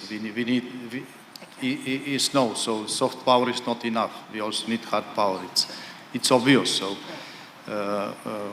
huge efforts made by the European Union and European Union nations to help poor countries, to help refugees in the camps in the third countries and so on. Not always, but very often this help is not viable, it's not coming to the people if we are not able to make a secure environment. So, and for this you need, soft power is not enough, you need also hard power. And it's obvious that, especially after what has happened in Afghanistan, so we need also hard power to make circumstances there, our soft power to deliver. Otherwise we are just spending money and arguing among ourselves. And speaking about the first question you raised, this post-Afghanistan situation and possibility of next migratory wave coming, I think that Council of the European Union yesterday took the decision, and this is final. And this is no one single member state among us which is prepared to repeat the situation from 2015. There is no one single member state which is prepared to repeat the open border situation from 2015 after Syria crisis. Okay, so not to lose ourselves in the whole debate of migration, it is definitely going to influence the world nowadays. I'm going to Ms. Šuica. Migrations are inaccessibly, let's say, connected to demographics. In Europe, we face a poor demography. You're vice commissioner for demography. And I will just say vice president for demography. I will just ask a brief question. Can we have more Europe without Europeans? Thank you for pointing out this question on demography. This is first ever commission to have portfolio on democracy and demography. Many ask me what is the link between democracy and demography. But since we know that there are many people in rural areas and in distant areas who feel left behind, and then they start blaming democracy, not taking part into elections, not taking part in democratic institutions. And then they start blaming democracy for this demographic change. So demographic change is very important, and it is evident. And if I tell you only one fact, which is, if we continue like this, in 2070, Europe will be only 4% of the world population. So how are we going to be world leader in economics? How are we going to lead in climate change and in all other priorities if we are only 4% of world population? Of course, migration can be one of the solutions, but we have to it's not migrations like it was in 2015, which was mentioned here. So this was really a fault at that time. Nowadays, we have to manage migrations if we want to do something with this. But we have also to think about our artificial intelligence, about robotics. At the same time, it is very sensitive to mention rates, natality rates, mortality rates, but it's a member states' competence, I know. But at the same time, we have to create an environment for people to live in rural areas. I don't know if you know, 80% of European territory is covered by rural areas, and only a third of European population live there. So this is vast potential, and at this moment we are creating environment for people to live there. Even now, during this COVID-19 pandemic, these rural areas were more attractive to live than big metropolitan areas. So we have to attract people to live there, but above all is broadband internet. If you don't have broadband internet there, you cannot create jobs. Today, there is not question where do you live, but how well you are connected. And this is very important nowadays. So demographic is very vast sector, so I cannot now... but definitely everything is connected to yes, that, like from the concept of solidarity, going forward to enlargement. And speaking about enlargement, I have a question for Mr. Orban. Actually, how are we going to define acquisition criteria for new member states, accession criteria for new member states?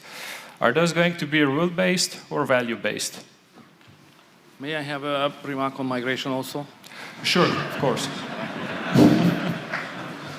Because probably some of you remember that I was the first one who definitely fought against the concept of the Speaker of the European Parliament from 15. At the very first moment, to say that that policy and that approach can destroy the cultural identity of Europe, will deliver a lot of unsecured groups of people to Europe.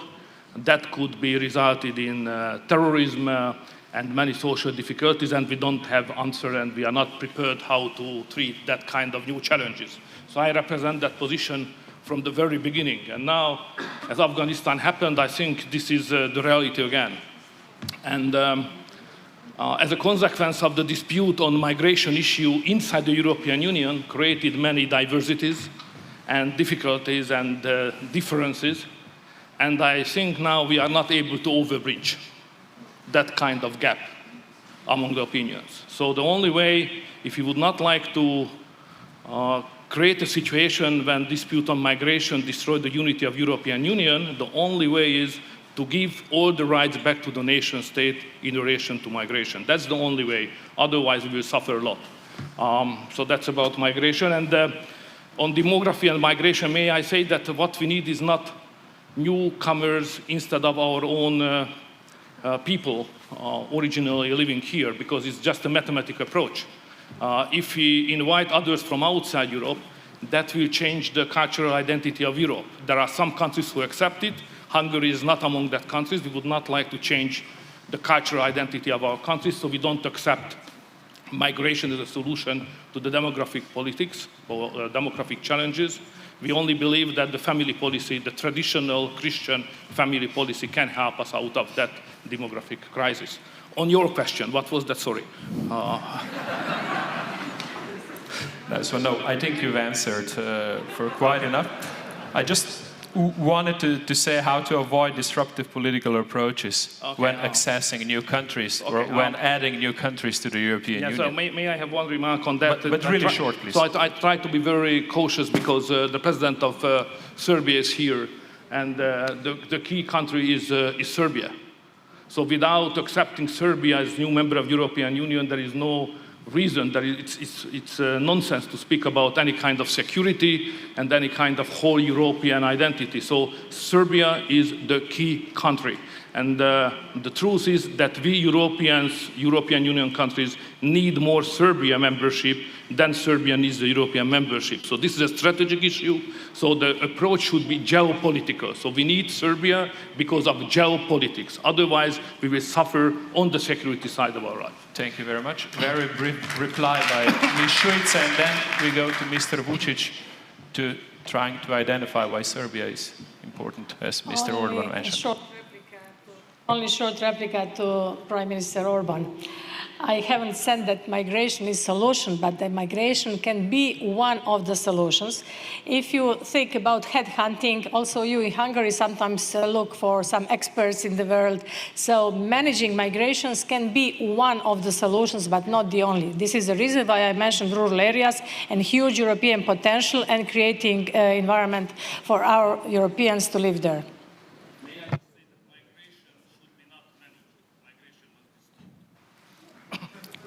Okay. I will go to Mr. Vučić first and then to Mr. Babiš.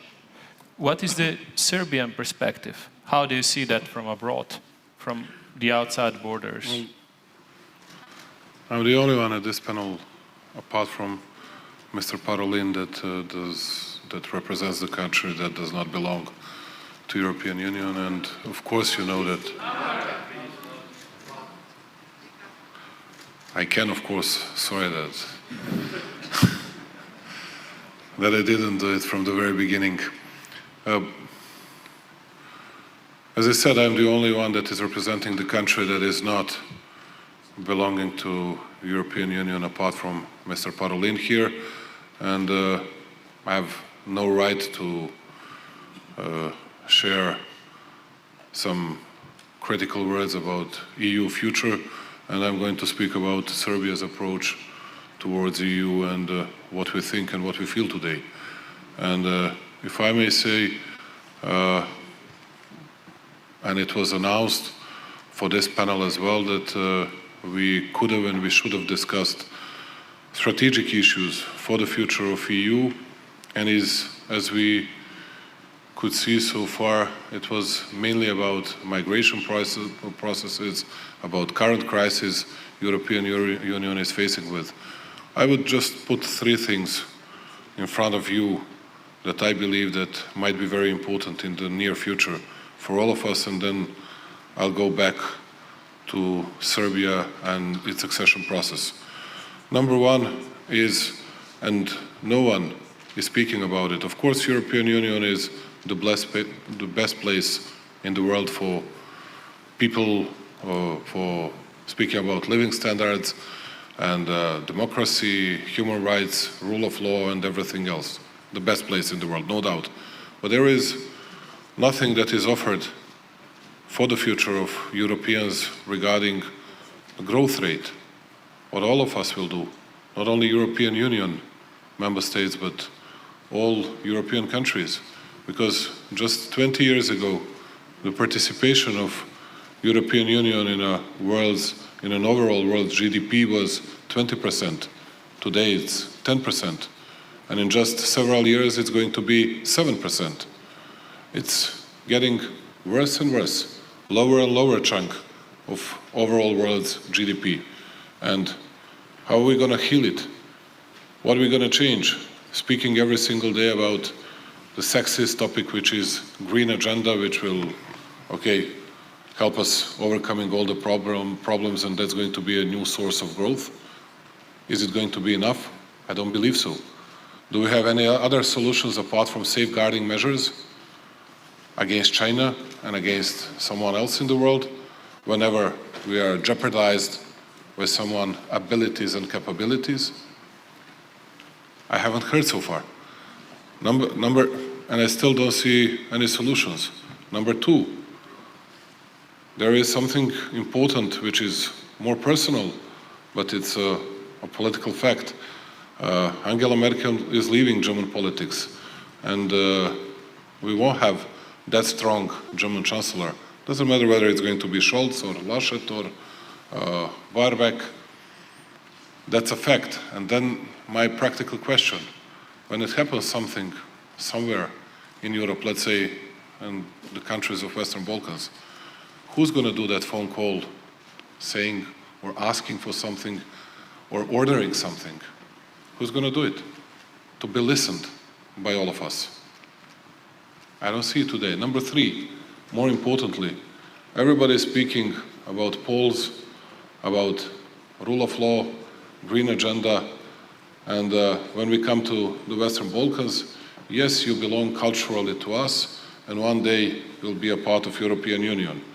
And I'll tell you something in a very frank way, and I hope that Charles and David and all my friends and colleagues here will not be embarrassed because of my words. You see, today we are all, not only Serbia, we would say 5 or 5+1, or some would say 6, doesn't matter. We were very enthusiastic about our EU accession process. Today, that enthusiasm does not exist anymore. We started finding our own ways to overcome all economic difficulties, and we are very proud to say that Serbia was number 2, speaking about growth rate in entire Europe last year, number 4 year before that, and we'll do our best to be among top 5 this year as well. And that's why we created our own mechanisms, our own tools to overcome all the difficulties, including that great initiative which is Open Balkans. We want to have an access to each other without borders in the future, although there are some people that don't like to see it because the steering wheel is not in their hands. But to tell you the truth, we don't care about it anymore. And what we want to see is what is going to be the real future for all of us. If you see an example of North Macedonia, they changed the name of the country, and they were promised by everybody they would have opened negotiating process. Did they get it? No, they didn't. Now it's Bulgaria. Tomorrow there would be someone else. Speaking about Serbia, and tomorrow it would be for Albania, the explanation why they don't do it for Albania, it would be, well, we are not going to decouple Albania from North Macedonia because it can harm all the processes in Skopje. And then when we come to Serbia, although they'll have to admit that we made a progress on rule of law agenda and rule of law issues, they will say, yeah, it's better, but still it's not better, and then someone else, doesn't matter whether Romanians or someone else, will have some remarks on us. And that's why I'm saying this. I'm not even asking for help. I'm not even crying for help. No, I'm just saying what is true, and we see it. And that's why we will do our best to getting closer to each other, keeping stability and peace in the region, which is not always absolutely easy, and seeing what we can do. And I believe also that after Brexit, I also believe that Europe needed to enlarge itself, but instead of that, Europe started introspectively scrutinizing everything that was happening within the European Union and not seeing a wider picture.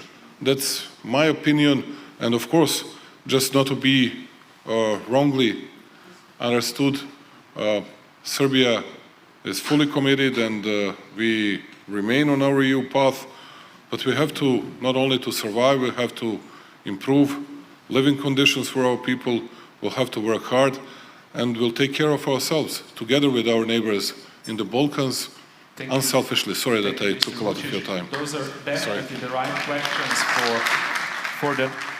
for the continuing of our debate, but we still, the whole debate was, let's say, foreseen as being one part of the debate as being a problem identification process, and then the second part where you share your visions for the future of Europe and what are the answers to all those questions. Can I say one word? Yeah.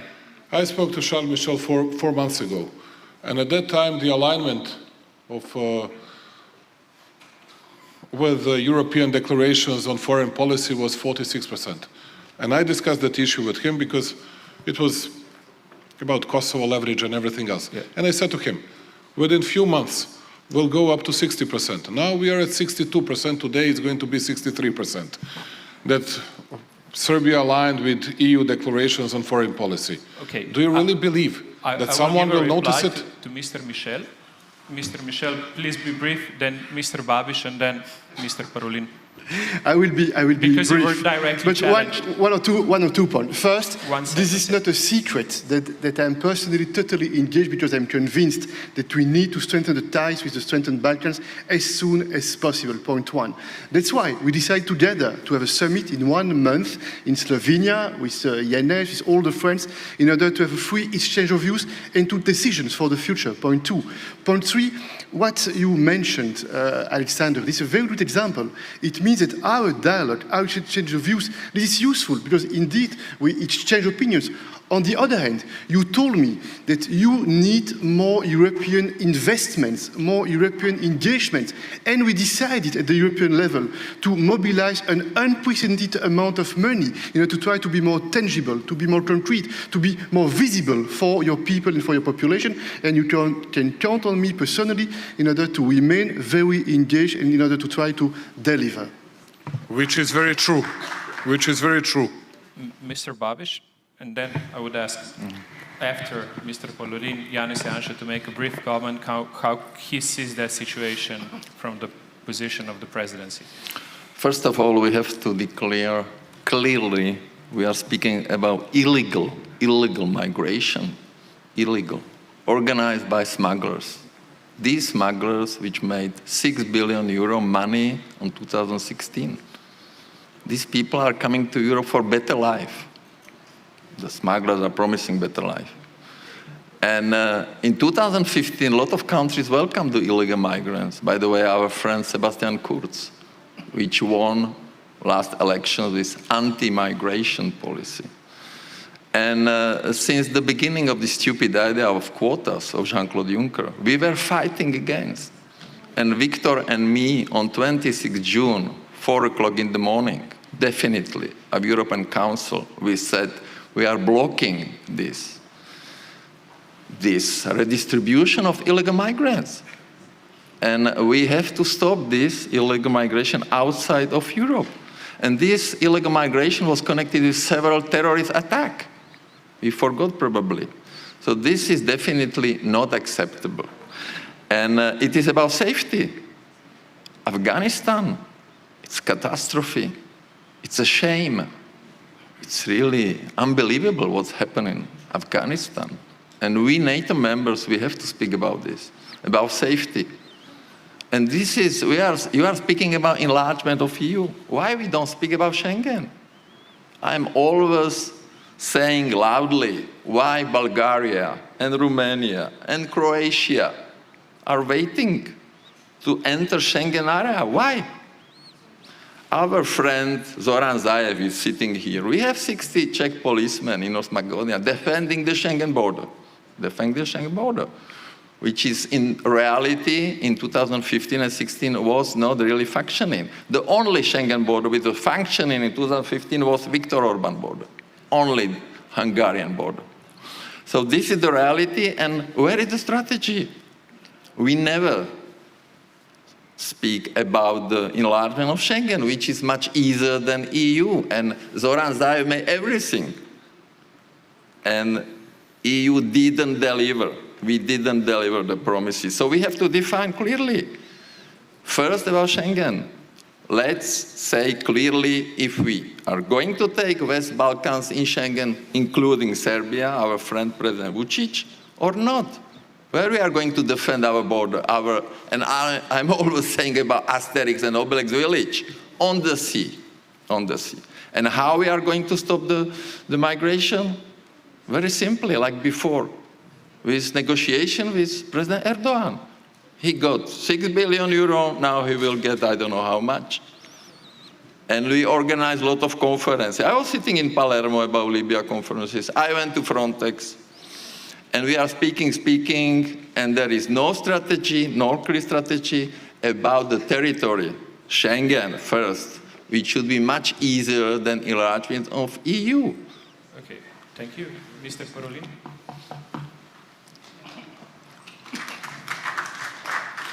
Thank you.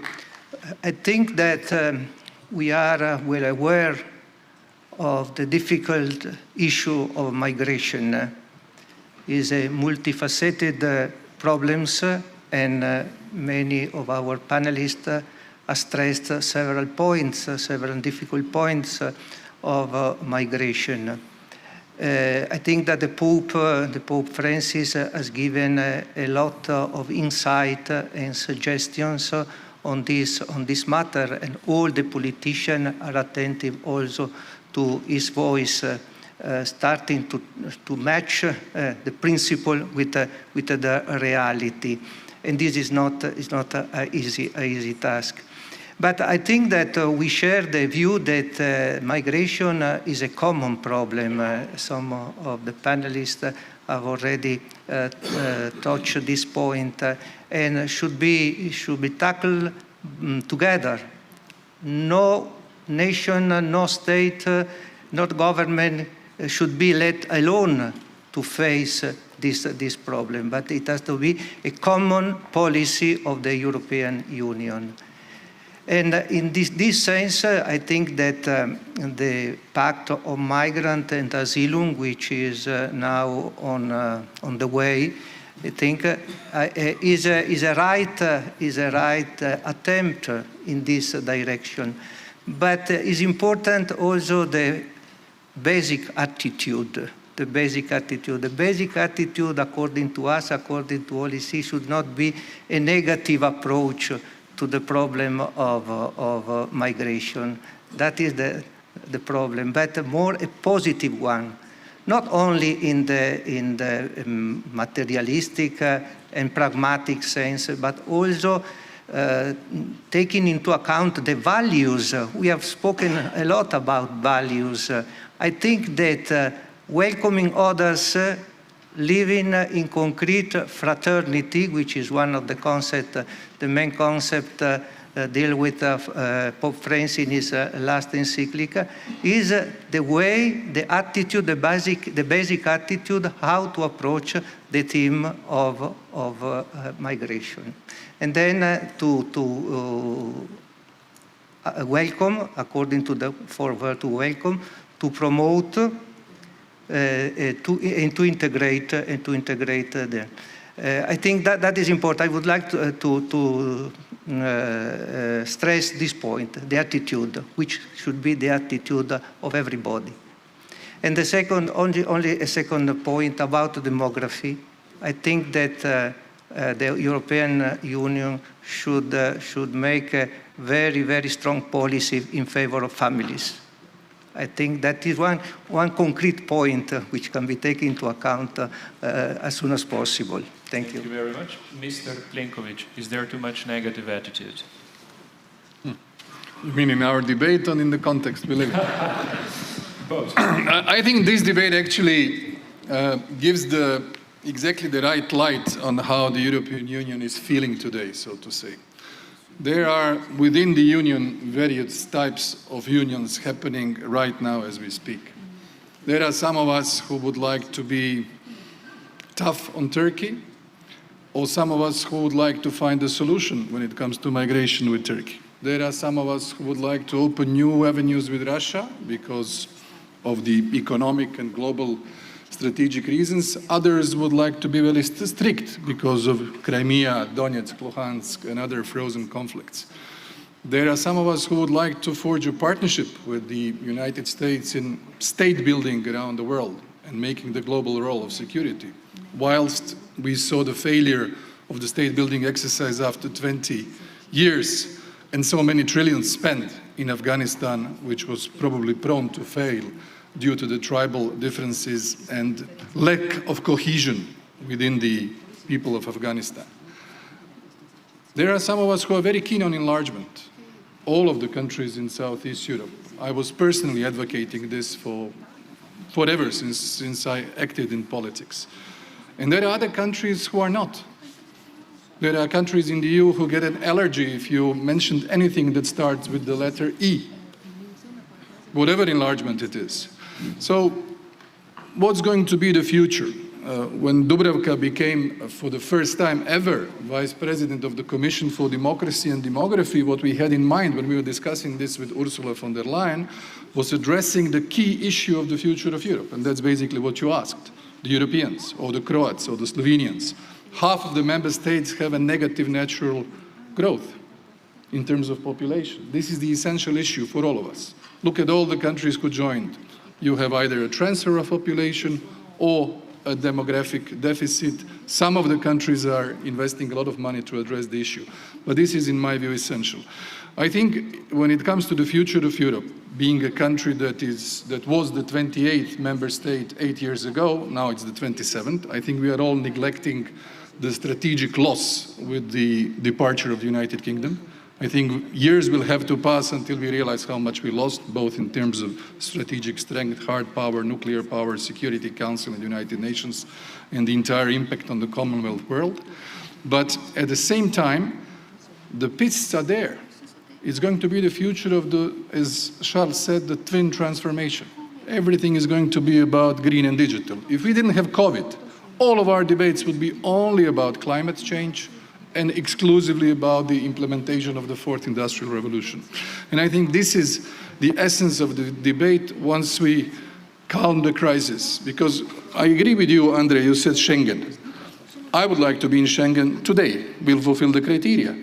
At the same time, Schengen today is not the Schengen that we basically applied to become a member. It's a Schengen area which has been, I would say, massacred by the fears of terrorism and the migratory crisis. One of the major liberties in the European Union is actually not the one that we used to have it. So on the migration, I'll be very realistic. There is no consensus. That's why the Dublin hasn't revived itself. And I think you heard the echo of the debate in the late hours of the Council. And we need to come closer, and it's not going to be easy. It's going to be very difficult for Charles to manage this debate. I want to give a positive outcome of this debate, because we heard quite a lot of negativity. Mr. Hager had a reply, and then after him, we will turn the debate around, and I would like to hear from you, what is your vision of Europe in one sentence? So be prepared. We'll jump on that. Thank you very much. Well, you asked at the beginning that all of us want to serve, and somehow it's difficult to find an agreement. Now you see why. But I think the situation is that everybody, we are continent, Europe of continent, as a continent has different problems. And out of these different problems, we propose different solutions. And we have different, I would say, people or views of our people who we represent on different problems. So the starting point is not the same, therefore we cannot apply only one principle. One thing that I think is a problem of Europe is that we are reactive, where we should be more proactive. And being proactive, you need to have an agreement, that's where the problem goes back to. But I think we need to still look at our values and maybe re-agree if we still agree on our values, because the values are always or give the direction. And if we are faithful to the values that we have, then we will always find solution. Sometimes we want, and Kyriakos said that, we are problem solvers. But when you deal with a problem, there's different levels of solutions you can find. An easy one, quick one, or a strategic one. And we need to have, in certain cases, very quick decisions and solutions. But we should not forget about the long term. And that goes back to Victor and Andrej, where they said we are missing a strategy. On these issues, we cannot close our eyes before migration. Some say stop migration. Others say manage migration. Well, we don't have agreement, but we need to resolve this because this is a problem that we'll be facing whether we want it or not. It's happening, and we should have a proactive solution to it. So that's my view on how we should approach. always go back to the values and look for agreement. And we are from democratic parties where we deal with coalitions. And politics, one thing that we need to say about politics is an art of possible. And that's what we should look on this level as well. And if we are looking for getting the compromise, getting the solution, I'm sure we will, but hopefully soon. So the art of politics and looking into future, Mr. Janez Janša, what was put on the table when Slovenia took over the presidency? How do you see, and what, and consequently, what is your personal view of the European future? Where do you see Europe in, let's say, 20, 50 years? And everything in one sentence. No, you'll be allowed more. But the time is really hard on us. Yes. So. But first of all, I want to mention that we have another panel dealing with enlargement. And we put this panel in the program of the Bled Strategic Forum precisely because the enlargement is the debate about the future of Europe. So this is the crucial strategic debate about the future of Europe. And my vision of Europe is the same as it was the vision of the founding fathers. So Europe, whole, free, and in peace with itself and with the neighborhood. And this is not possible to reach without the enlargement. And this goal was not fulfilled with the Big Bang of 2004 when most of us entered the European Union. There are still many countries on the European soil which all deserve this perspective to be fulfilled. And I'm very sad that during the last 10 years, if you measure the agendas of the European institutions, if you measure the articles in European press, 90% of the topics were not dedicated to this strategic question, how to solve these tactical dilemmas to fulfill the strategic goal. But if we just measure this framework, 90% of those debates, also in some European institutions and the European press, were dedicated how to expel some member countries. Not how to enlarge the European Union, but how to make it smaller. This is totally wrong way. This is not only substantially wrong way, it's also totally wrong message to the applicant countries. So we have to turn the tide. So, and thank you very much to President of the European Council.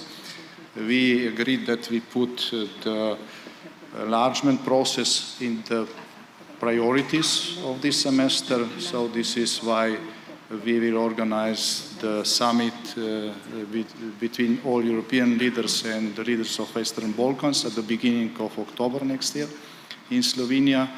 And Charles also put the Eastern neighborhood on the agenda for the Council in December. So this is first time after, I think, 15 years, we will deal strategically with, well, both areas, which are first to become next members of the countries from those areas, become next members of the European Union. And this is, I think this is the most strategic things. This is changing the attitude, turning around the narrative, speaking about the solutions, not how to create problems among ourselves. Thank you. I will go now to the presidents of European institutions. What are your personal visions? First, Charles Michel, and then Mr. Sassoli. No, two. Okay. No. Maybe just a few words. I'm convinced that our political generation, we are facing huge and very complex challenges. At the same time, we face this twin transition. We have discussed a lot about that. Point one, we are facing this COVID crisis. This is also a huge effect for the world, and we understand also that there are a lot of changes at the international level. We have a strong alliance with the United States. We see what's happening in Afghanistan, and it's why more and more I feel a political convergence in Europe in order to decide that we should cooperate much more at the geopolitical level. And this is what we have tried to do the last months when we are addressing our relationships with China, with Russia, when we will discuss with our friends in the Western Balkans, in the Eastern Partnership. A more geopolitical union, it's not a dream. We need to be concrete, we need to be more operational. This is what we are trying to do, point one. And point two, in one word, I'm totally convinced that this unique political project in the world, 27 member states, maybe more in the future, all together, which decided to cooperate, to coordinate. This is what we need for the future. And for the future, if we want more security, if we want more stability, if we want more prosperity, if we want more freedoms, if it is what we want, we will need more cooperation, more coordination. It will be difficult. We will face obstacles. We will have different opinions about migration, about the prosperity, about Fit for 55, about all those topics. But the first condition is the mutual understanding, to understand what are the different opinions about around the table, and second, the political will, the political courage in order to be able to take a step together in the same direction. Sì, no, grazie. Io sinceramente sono molto preoccupato delle affermazioni che ho sentito dal primo ministro Vučić. What I heard from Prime Minister Vučić. E credo che dovrebbero preoccupare tutti. And I think that everyone should be worried about that. Perché un paese come la Serbia, che era spinto da una grande tensione per entrare in Europa, oggi really had this push to join, is now disappointed. Questa delusione so this disappointment è un danno enorme. Is a major and immense damage.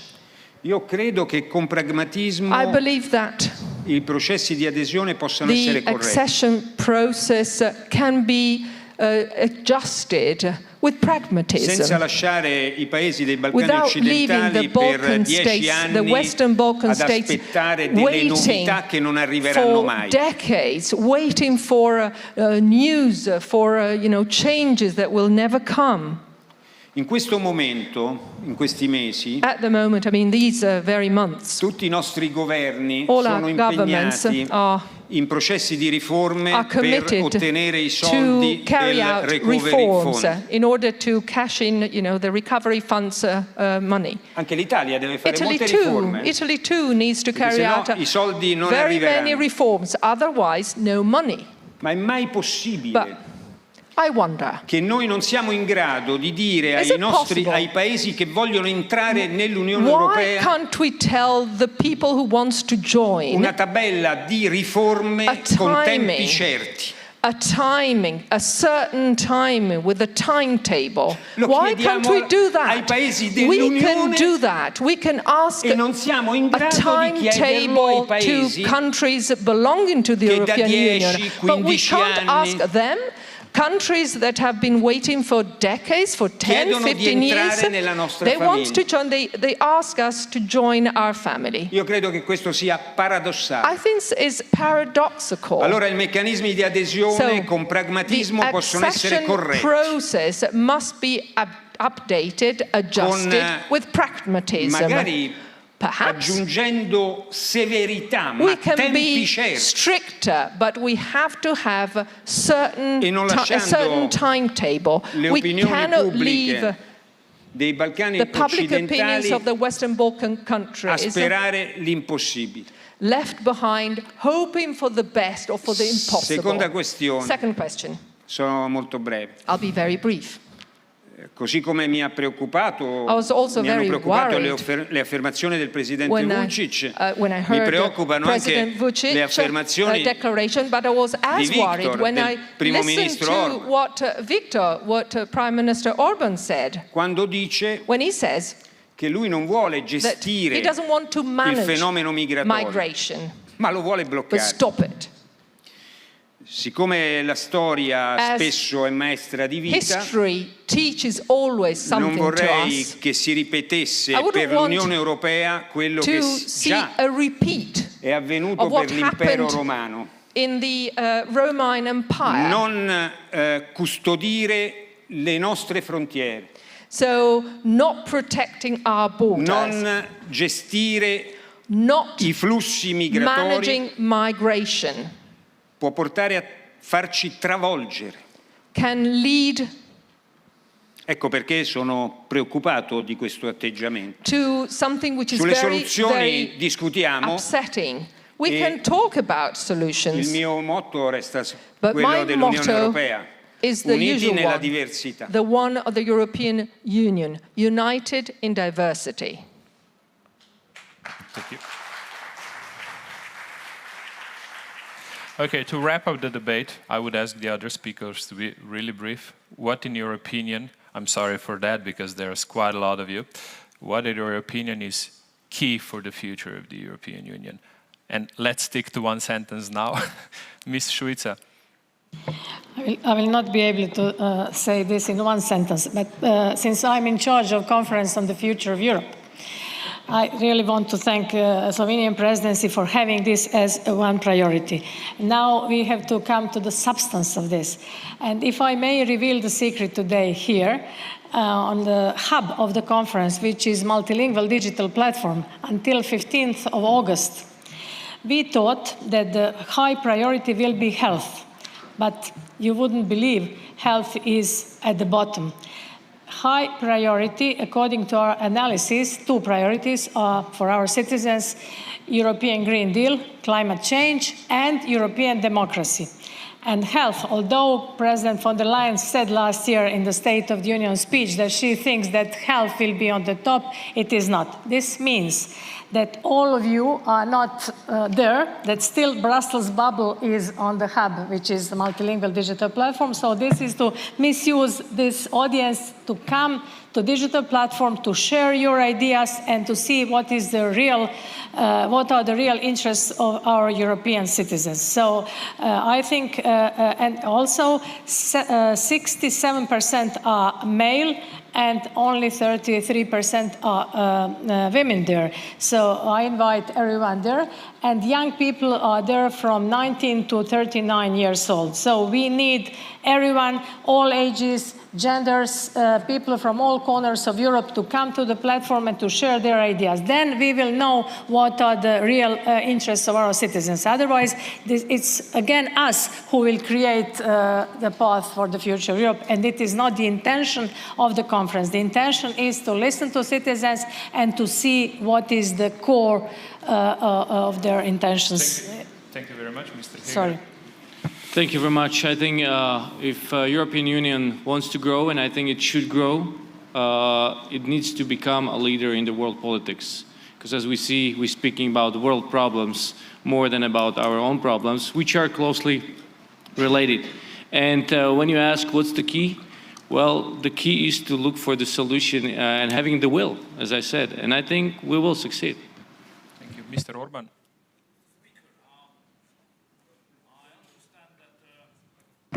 Historical analogy is always useful. But those migrants who are coming now are all Muslims. So therefore, your experience how the Roman Empire collapsed is less relevant than the experience of the Hungarians and the Baltic countries who were earlier occupied by Muslim countries.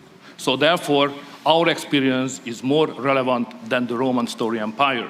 And I'm sure that everybody who is sitting here, even the Holy Seat, is aware that those who are coming are all Muslims and changing the composition of our continent. And it's a challenge to our cultural Christian heritage. On Europe, stay together. So my future vision on Europe, stay together. The question is how to stay together. The precondition is economic success. Without having economic success, there is no political basis for common values. Okay. Mr. Babiš. I didn't like your expression that Europe is a soft power. We should be strong power. We should be strong economic power. We should be strong military power. And I perfectly agree with Victor about everything. And we should complete the roots, the 4 freedoms. Where is our internal market now? 235 billion euro. There is a potential of growth of all our countries. So we have to define the territory, and then we have really to be strong, because we have very strong competitors. China, Russia, and United States. Why we don't have any agreement, trade agreement with United States, and so on. So let's come back to these 4 freedoms, which are very far not completed. Thank you. Mr. Plenković. Well, I would say we need an agile Europe, both internally, in terms of the strength of the member states. We need to carefully manage our internal political and public debates, because this is where the problems rise. This is what I have diagnosed as the cause of, I would say, slower steps in advance, because we need to have the political parties, the societies, the people, the interest groups behind the project. This is, I think, essential. This is how I see the debate. Hard power, without any doubt, soft is fine, but without hard power, you're not influential enough in a so interconnected world as it is today. On migrations, I think it's clear, as it cannot be more clear, that wir schaffen das is over. It's going to be either small, managed, or humanitarian migration. This is what is happening now, and it won't move much further. But at the same time, I think as a country who is aspiring to become a member of Schengen and the Eurozone, who is strengthening our own defense capacities, I think we can contribute to this debate very constructively and bring along, especially in terms of Bled Strategic Forum, strategic necessity to integrate the Western Balkans countries into the European Union. Croatia will be your advocate and a friend, as it was for many years. Thank you. Mr. Mitsotakis. Someone were to listen to this debate knowing little about European politics, they would reach the conclusion that these people cannot agree on anything. But that is not true. So I want to end on a note of optimism. We have achieved a lot over the past year, and we talk little about our successes and a lot about our shortcomings. The RRF, the response to COVID, the digital certificate, climate and neutrality by 2050, all these are big achievements. Why did we manage to get to that point? Because we were able, as member states, occasionally to take a step back in order to make a great leap into the future. So for me, Europe is the art of the small compromises in order to reach big ambitions. That is what, in my mind, is at the core of us being stronger together. If in an era of unanimity, and Charles knows very well what we are talking about and how difficult it is, if we just think about the priorities of our nation states and not look at the big picture, we will not be able to be meaningful in a rapidly changing world. Mr. Vučić.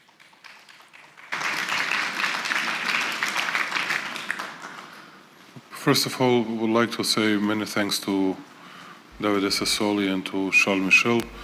And Charles was right saying that European Union launched a very big project which will make tangible results in my country, and that is a great news for us. Just to answer to your question, I believe in united Europe, and I believe that only united Europe can answer properly to all upcoming crises. And I also believe that all of us should become a part of that united Europe. And we know all our tasks, we know how many things we need to change, but we also, I cannot say that we are begging someone, but that's our plea, just to understand that we all need, after all, each other.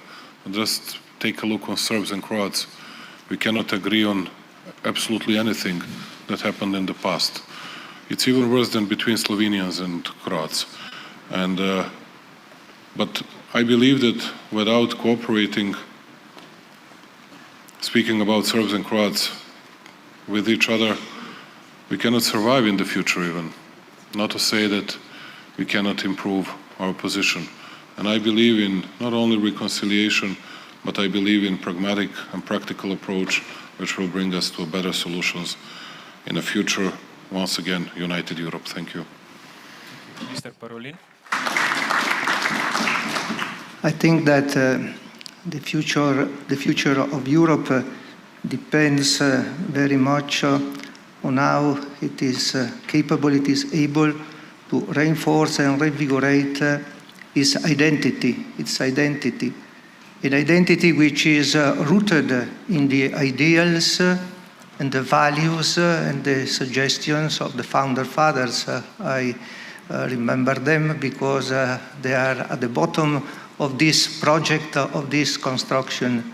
And many of these ideas and these suggestions and these values were Christian values. Then don't forget, Europe, don't forget, it is the appeal of the Pope, your Christian roots. And I think that in this sense it is important also in the future to keep an open, transparent dialogue with the churches and with the religious association, which is already provided by the Article 17 of the treaties of the functioning of the European Union. I think that this is the future of Europe, but it is a bright future, I think. Thank you very much.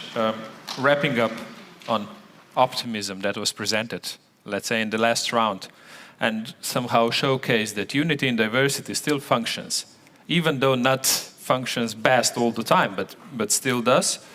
I'm thanking you for the debate and looking forward to forthcoming debates on the day.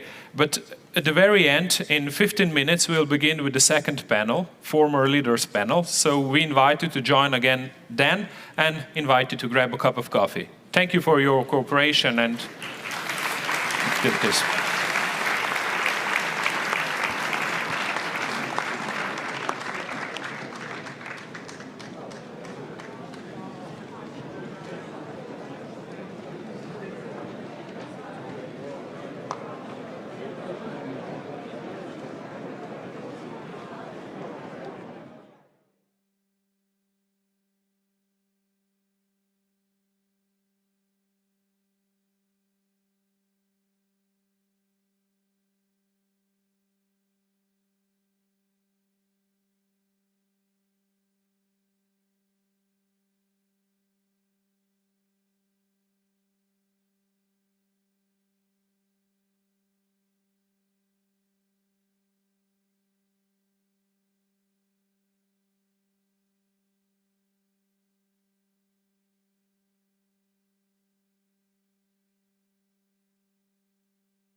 director of a book agency here in Ljubljana. My panel is an extremely important and interesting one. On top of the gentleman, Mirek Topolanek from Czechia, Zorinda from Slovakia, Peterle from Slovenia, Andreas Kohl from Österreich, and Mr. Brock from Germany. On top of this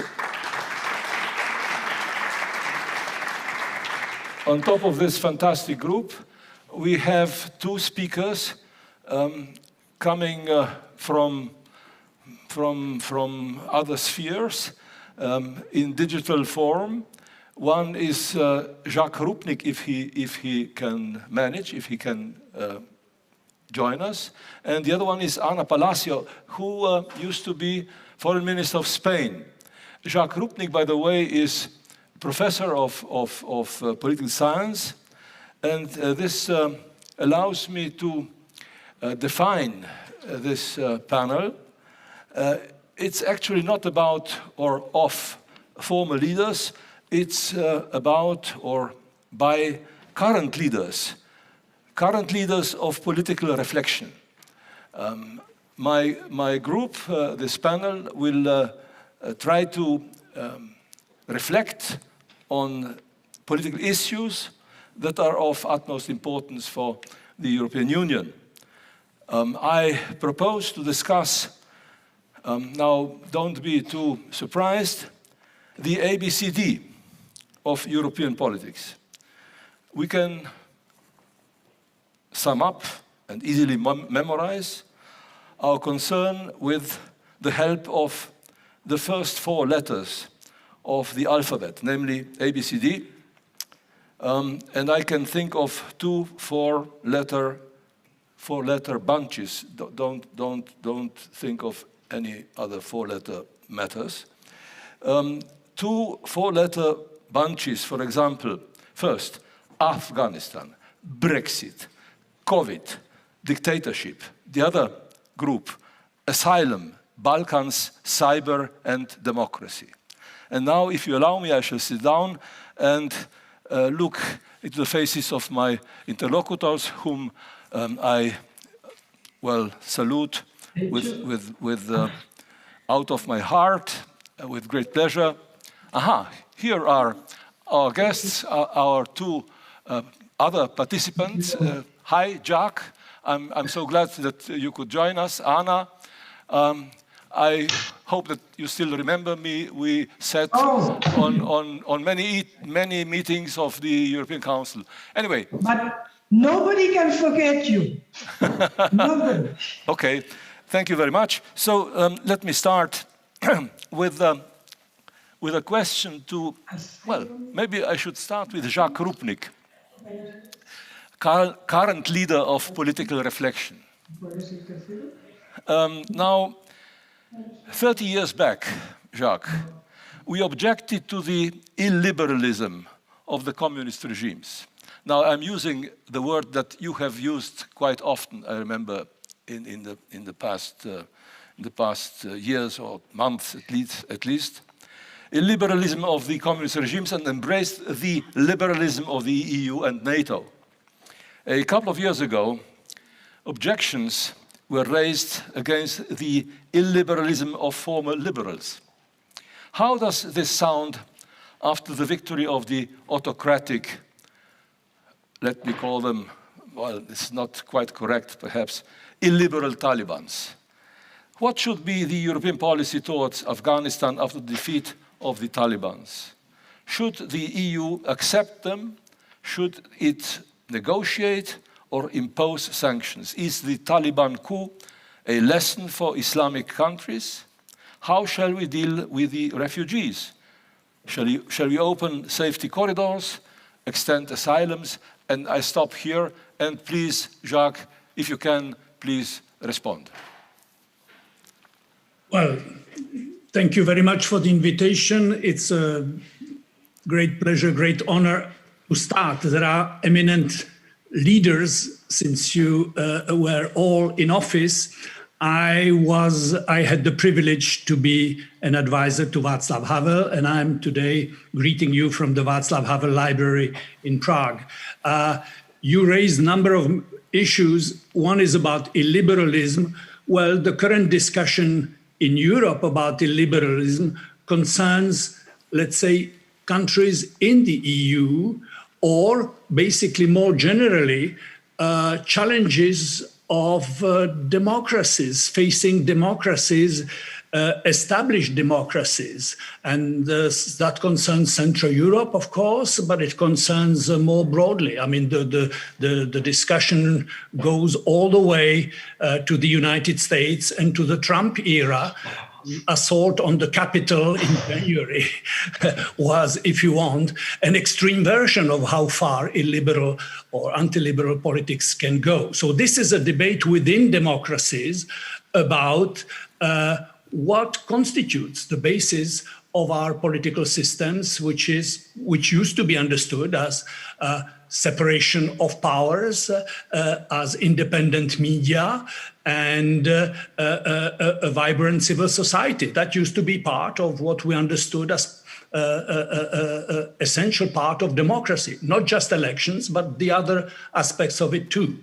Viktor Orban, who I understand spoke in the previous panel, developed the idea that he is an adept of illiberal democracy. He made this commitment in a speech in 2014, and he explained that democracy doesn't have to be liberal, that there are other ways to understand democracy, and he develops this idea, and not just this idea, this practice in his country, and others do as well. Now, the question you've raised about Taliban, well, this is not about liberal democracy, or rather, it raises the question about the limits and the capacities of outside actors, United States or Europeans, in trying to promote liberal democracy outside of their sphere, outside of Europe or outside the American continent. And basically the great lesson from Afghanistan, but you can say the same thing about Iraq, is that you may wish, you may encourage, you may support the development of democratic institutions and democratic forces from outside, but you can never impose it. Never impose it. And if you've heard Joe Biden's speech last night, well, that was exactly what he said. No more what he calls nation building from outside. This is not something, you cannot create a viable framework, a state and institutions simply by support from outside. That has to come from within. And this is a big lesson from the Afghan fiasco. And it is, of course, also a lesson from Iraq and from elsewhere. So, yeah, we have to look to consolidate liberal democracy in Europe and in the transatlantic sphere before thinking about exporting it or supporting it elsewhere. That is at least my conclusion of the Afghan episode. Thank you, Jacques. I forgot to say that according to the scheme of today's events, our time is 105 minutes. Divided by 7, it's around, I don't know, quarter of an hour or a little more. So I suggest that each of us uses 7 minutes at the beginning and then 7 minutes in the second part of our discussion. But, you know, we can be flexible. Apologies if I've been too long.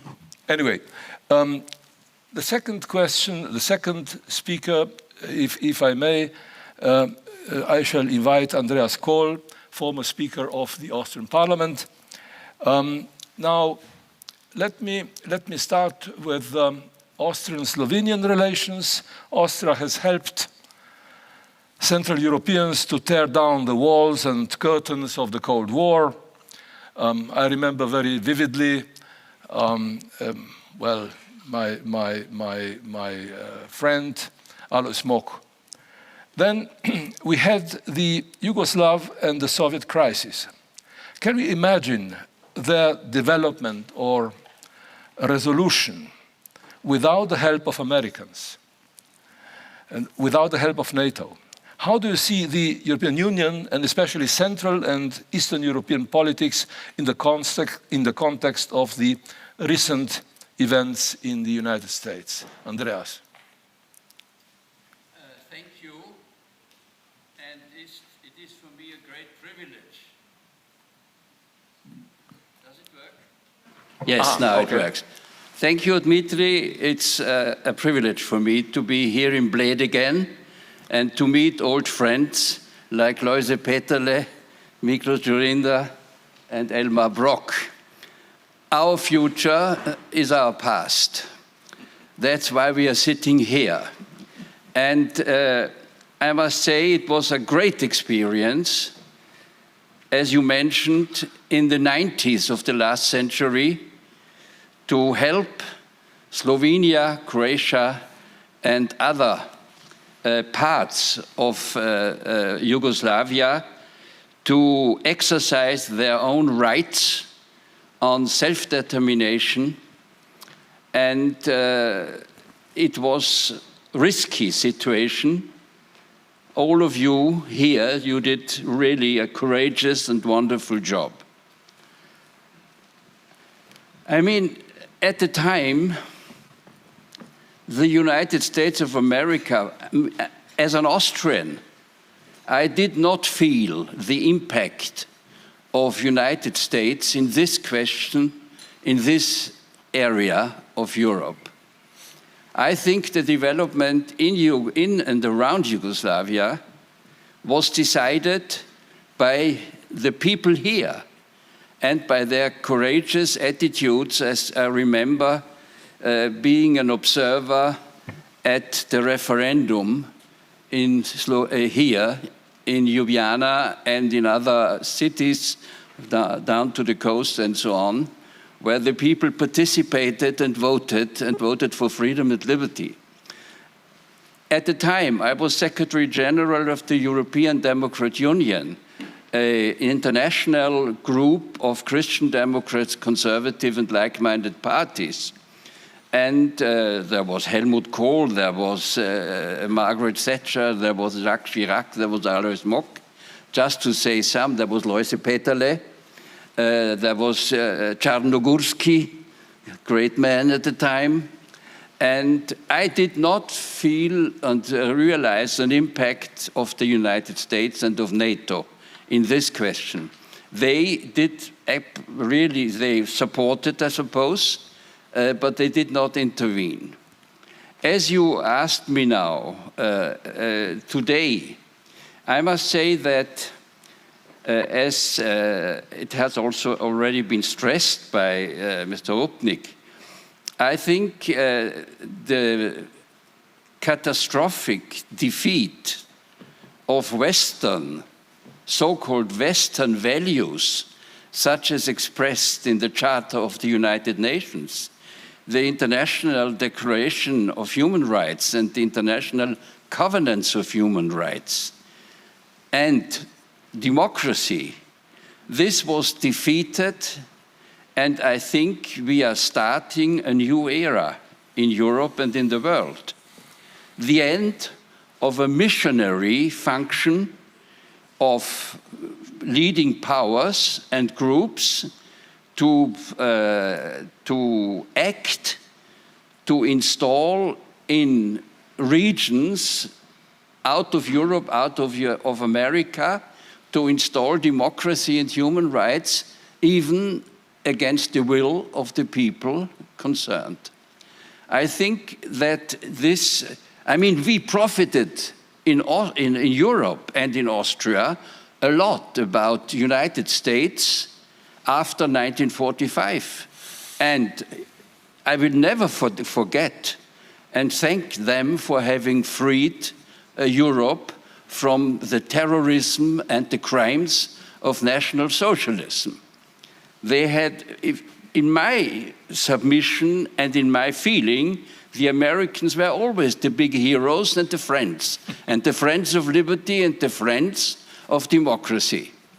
And I think that I have the feeling that this has been defeated now, not only in Iraq, not only in Libya, but at a terrible cost, also for the poor Afghan people who deserve all our feelings, empathy and sympathy and support. I think that the time for such a role is over, unfortunately, and we have to put up that democracy worldwide is not on the street of victory. Democracy's withdrawal in the competition of authoritarian regimes against democratic regimes. Sometimes you have the impression that like China, the authoritarian regimes make more progress even on questions which we think are holy: poverty, social security, equality of women.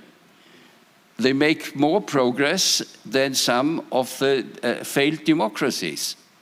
So I am in this regard rather pessimistic, because I think that for the United States and for NATO, this defeat will have an enormous impact on their morale and on their future activities. It has already demoralized many of the statesmen, and I think that Europe will be more on its own again, and we will discuss then the consequences of that when we discuss in part 2 the European future, where I'm more optimistic. But I'm pessimistic as regards the growth of democracy and the international support of human rights. To my submission, this becomes more and more a European hobby. And even in Europe, we have to fight that what you call the liberal values prevail. Thank you, Andreas. I would like to invite our friend from Germany, Elmar Brok. Now, Elmar Brok has been extremely helpful as far as the recognition of Slovenia, international recognition of Slovenia was concerned. We have met many times during my ministerial years and during also Loisa's years in government and also later. Now, if I'm not wrong, meaning if I'm correct, European Union had a very important role in resolving the issue of Slovenia and Croatia. Slovenia more than Croatia. Now, if I remember Brioni in 1991, actually Brioni, which was managed by the European Troika, meant the end of the war in Slovenia. But if we go a little further to Croatia, and especially to Bosnia and Herzegovina, the United States had a much more important role, not to speak about NATO. Now, regarding the role of Americans, I don't think that the regime change in Serbia, so to say, would be possible without American pressure, without the pressure of President Clinton. Anyway, the question, Elmar, is how do you see this balance of power, European and transatlantic, NATO, American power, as far as the past of the European Union is concerned, and of course its future. Elmar. I think there should be a joint future because of a lot of reasons I will come back to. The Americans were decisive as Andreas said, killing national socialism for Europe. And they were crucial that Soviet communism did not take over other parts of Europe, even not Austria, despite they were not in NATO. But that was only a side remark. And still we need them for the strategic security of Europe. NATO, because of the United States, is still needed because of the nuclear weapons alone. Therefore, it would be wrong not to keep this alliance. But this alliance has got defeats. And you mentioned Afghanistan in that case. The main defeat is not that we are all out now. The main defeat is circumstances, the mistakes, how to start, how to finish, how to define goals of a war, and all that. And that it was done not in a partnership, but in a unilateral decision. And we are now in a situation that in Moscow and in China, they start to think how credible is the support by the United States if parts come into trouble. What does it mean for Ukraine? What does it mean for Taiwan? And such things, or for the whole region then. We see already in these days, in the last 2 weeks, that the Turk-speaking countries like Turkmenistan or the others, they start to look now closer to Moscow more to defend their security, because the credibility of the Western support became not so credible anymore. And the role of China I have not to mention in that question, together with the Silk and Belt Road and how they deal already with the Taliban. So therefore, and we have, and that is the most important point in that, we have a different United States. We've seen now it's not just Mr. Trump. Mr. Trump, for example, who made this idiotic deal where he forced Kosovo and Serbia to an agreement. Nobody believed in, especially these two countries, not? Just to play it for home reasons. And we need United States also in the question of Serbia. But it has the same impact. And thus we have the same goals in that. After 1990, we had not the same goals. When I remember the speech by Mr. Baker about keeping Yugoslavia together. And here I think we have to come back, and one of the leaders this morning said, we have to come back now to the idea of strategic autonomy. Strategic autonomy does not mean become totally independent from the United States. That would be of economic and security reason a big, big mistake. But to have own capacities without the United States, or develop capacities which make us stronger in the partnership, not against the United States. That's a very important point. And you get here the credibility. And here we need the instruments. And we are good as the European Union in the soft powers which were mentioned today. And we should talk more about our soft powers, not just about the 2% more for troops. The European Union gives 60% of all developing aid of this world. This has to do with security. The European Union and its member states give 70% of the humanitarian aid in certain parts of the world. The European Union has to take from the mistakes in Syria and in Iraq and Afghanistan the refugees, not the United States. We take the main burden in that. And what we do in Africa and what the United States does there, in this question, we are much more. And the enlargement of the European Union, which was costly for a certain time, that was security policy too. And the Europeans have given, in the last 5 years, 20 billion euros to Ukraine in loans And in gifts, 20 billion, United States 1 billion. This is, I think, a great achievement we have to see. But we see that soft power alone does not make it. We need also some credibility in defense.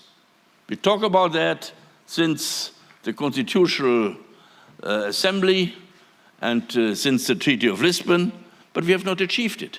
We have now PESCO, Permanent Structured Cooperation, but it's in it? It's ridiculous still. We have a situation that we are not even able to come to a conclusion between Germany and France about a tank tower, to build it, and which company should do what. Ridiculous. And here we have to come to stronger capacities to do what we can do, to strengthen NATO, but to have our own possibilities to get credibility. And here we come also to the question which has to unite the European Union, which is now even more important because of the lack of credibility of the United States in this question, when I speak about the countries in the east to the Russian borders. We have to create a European Union because our own changes in policy, that every country in the European Union must have the feeling of the same level of security. If we build a union which not everyone has the feeling that it's protected in the same way by the community, then we have a lack of credibility towards the European Union. And I think here is perhaps now more openness. I think that people in the Baltic states or in Poland start to think after Afghanistan that perhaps a little bit more Europe does not help. This division, which I see in some of the new member states, which says, okay, for the economy, internal market, cohesion policy is the European Union, and the rest does the United States. This division of responsibility does not work anymore. And this gives Afghanistan a chance for the European Union to become stronger in this question in order of the benefit for everyone. And here's one sentence I have to mention in foreign security policy. I will come back to a later point. That I say, especially countries like Slovenia. That we have is a message also to Berlin or Paris and others. As I had a meeting with Helmut Kohl before the negotiation of the Treaty of Amsterdam, 3 hours. With Werner Hoyer was the negotiator for Germany, he's now the EIB president.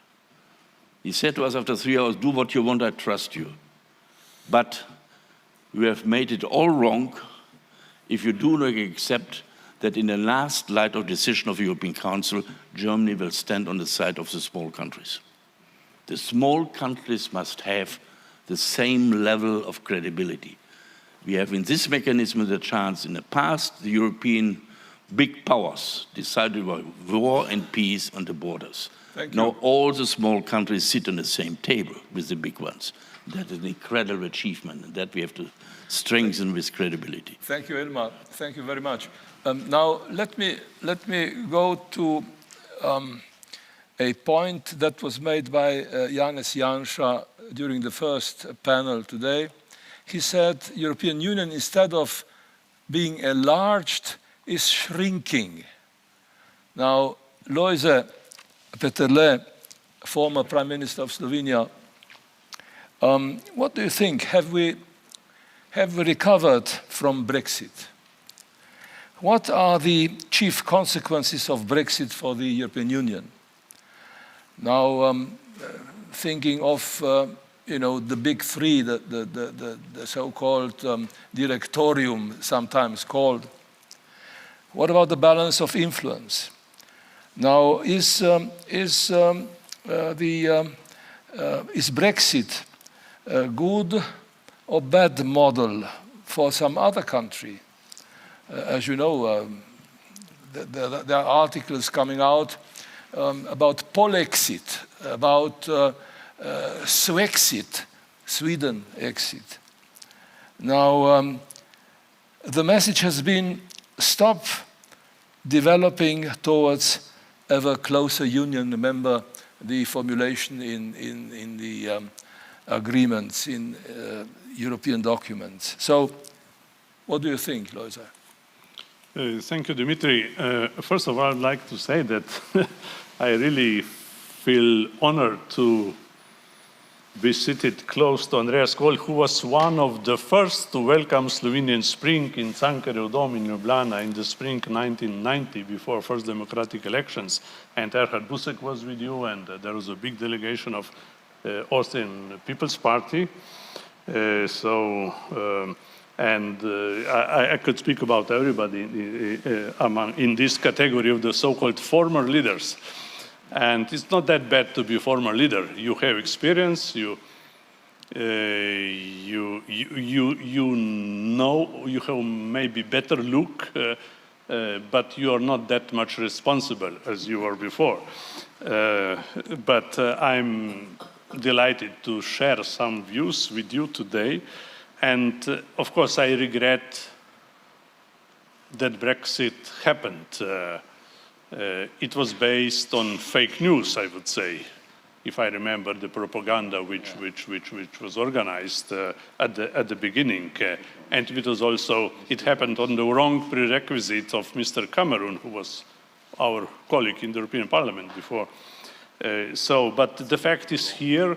On the other side, maybe the positive element of the story is that it has been a wake-up call for the others in the European Union. Since then, we don't speak anymore about French exit. That some spoke about it, but I think that we are more sober, or those who were wishing weaker union are more serious now. I would like to make one more reference to the fact that we are here a category of former speakers. We all saw divided Europe.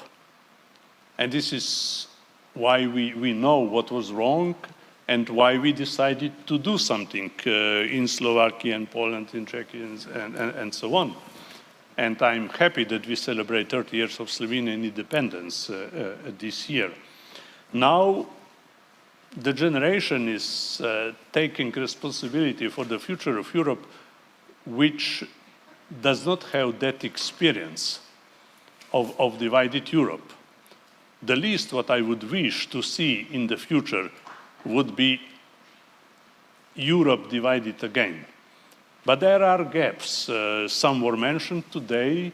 I remember also what Jack Rupnik wrote, I think one year ago, about the relations between Western and Central Europe. And as I remember, Jacques, you asked for or proposed more dialogue.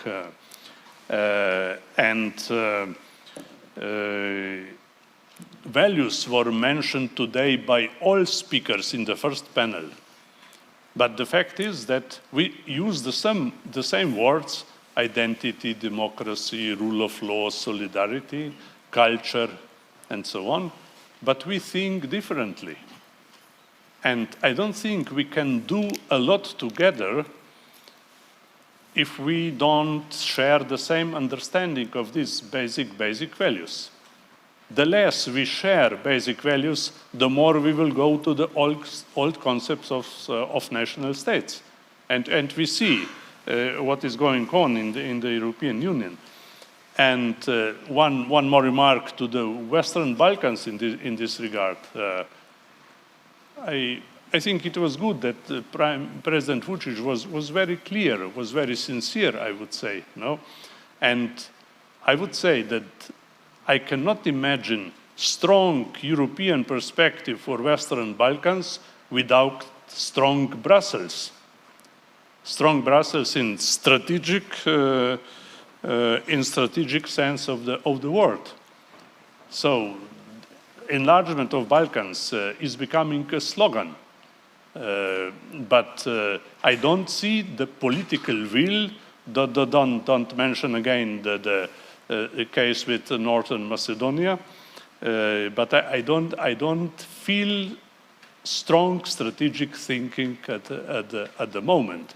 And we know how the picture changed in those decades, how many players are present there and which games they play. Definitely some of them are not in line with European interests. And I would like to make also one point. I think Alain Lamassoure, who was French European minister, who had Slovenia a lot, to get as Elmar Brok did, to open negotiations for membership. So he regretted that the European community changed to the European Union, because community, I think, it's closer to the values. One community can survive or live together only if values are really shared. Union is more interest-based, I would say. Also, union needs shared values. So I think that our future depends on what we will really share. And there are two basic ideas of the founding fathers of the European Union, which were also mentioned in the previous panel. And there was a request to go back to the founding fathers. I see that they came out with two ideas: to respect human dignity of everybody and to do things together. And I think that today, in today's technological, political, social situation, we have to reconsider what does it really mean to respect dignity of everybody. I think we have problems with the first two articles of the European Charter on Fundamental Rights: respect for dignity and respect for life. We don't share the same views on what does it mean respect for life, especially not often born. I think that the other thing is also to reconsider what we really wish to do together. There is no sense to be very ambitious if we don't share the basis, the values. And this is why I will finish with that. We have to agree what democracy means for us, rule of law. We cannot have two understandings of rule of law. I will not speak about the fiscal cultures, but rule of law, or different senses, different understanding of the identity.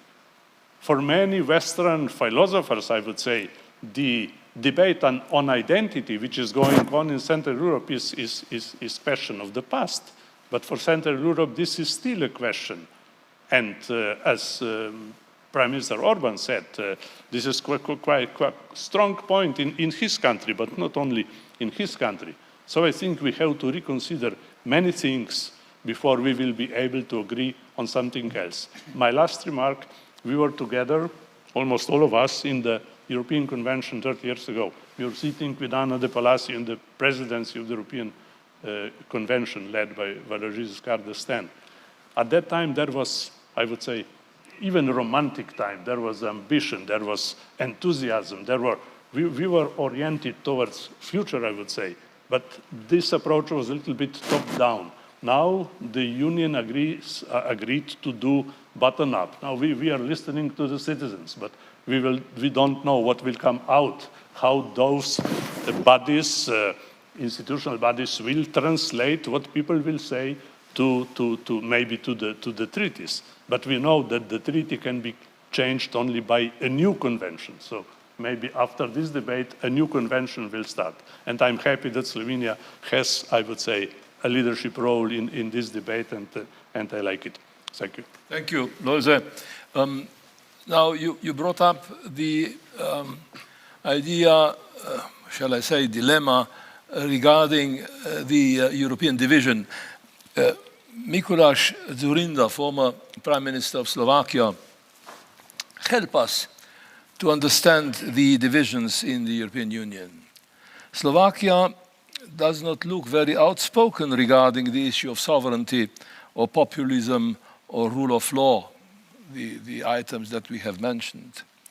How about the solidarity of Central European countries?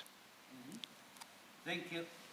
Thank you, Dimitri, for your question, but also for being invited. At the beginning, very emotional remark. I remember my first visit of this place, 1999, on the invitation of Janez Drnovšek. Yes. We had fantastic talks, but also fantastic run around the lake. I miss him a lot. And now to your question. Well, I'm thinking about that. I am nervous due to this fact that we are divided, and not only when it comes to Visegrad 4 or Central European countries versus the rest of Europe. The dividing lines are visible also in some other areas, approach or position towards China or Russia, immigration, and so on and so on. And it is evident that we need to restore mutual trust and unity in the EU. Look, sometimes I'm reading that Germany, France, some other EU countries, but especially EU institutions, do not understand violation of the rule of law in Poland, in Hungary.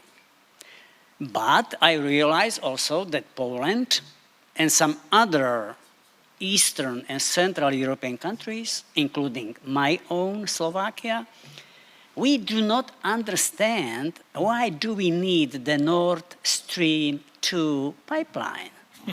We have enough capacity in Ukraine, in Poland, in Slovakia, in the Czech Republic. So just to illustrate that the business is mutual, there is not only perpetrator and victim. So we should be honest to each other. We should be courageous towards each other to identify the real difficulties and to think more as Europeans and to quell the national interests. Sometimes I have a feeling national egoism. Well, solidarity is a problem, but the issue has been raised in relations with immigration, especially after this 2015 tsunami immigration. But honestly, I am a man of solidarity. We participated, I sent my soldiers to Afghanistan, also to Iraq, on my own. I was not asked, I was not tasked. It was my free decision. But when it comes to immigration, I still strongly believe then granting asylum or residence permits, these competencies belong strictly to the national competence. So solidarity is needed, but there should not be one political decision maker who decides what you in Slovenia or I in Slovakia should do. There are different forms of solidarity. Smaller countries should think how to contribute, either by money or by soldiers, by some other security means to the common good. Yes, in these days, it doesn't look good for our countries, especially for the Visegrad 4. But the problem is much wider, I would say. In these days, and I strongly agree with Elmar, that we need to emancipate ourselves from the United States in security. I am a transatlanticist, but it is not possible to ignore the situation that we rely all the time on the United States, and we refuse to take responsibility in security, to pay our soldiers, to be courageous and able to send our troops to areas where it is needed. So the question is very legitimate, but I would be very happy if politicians are honest to each other, open, fair, and honest. The issue is on the table. The conference on the future of Europe is a good opportunity to formulate these questions. And I am glad for your question. I believe that also Bled Strategic Forum can contribute to look for the right and prospective answers. Thank you, Prime Minister. Let me turn now to Ana Palacio, former Foreign Minister of Spain. Spain has been quite active recently regarding the issue of refugees.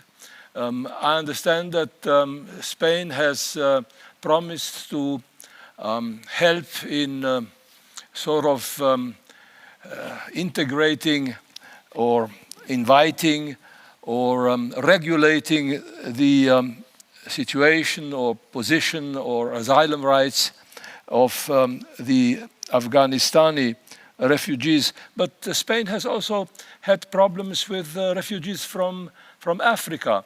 Could you comment on that, Anna? Well, thank you first, Dimitri. It's a great pleasure. It's a great pleasure, and I'm sorry not to be in Bled, because I remember Bled as the highlights of the end of the summer. And this time I'm in Brussels right now. And I will respond to your question. But allow me, as I think I'm the last speaker, to pick up on a few issues, very short, telegraphically. And I will take your idea of the A, B, C, D.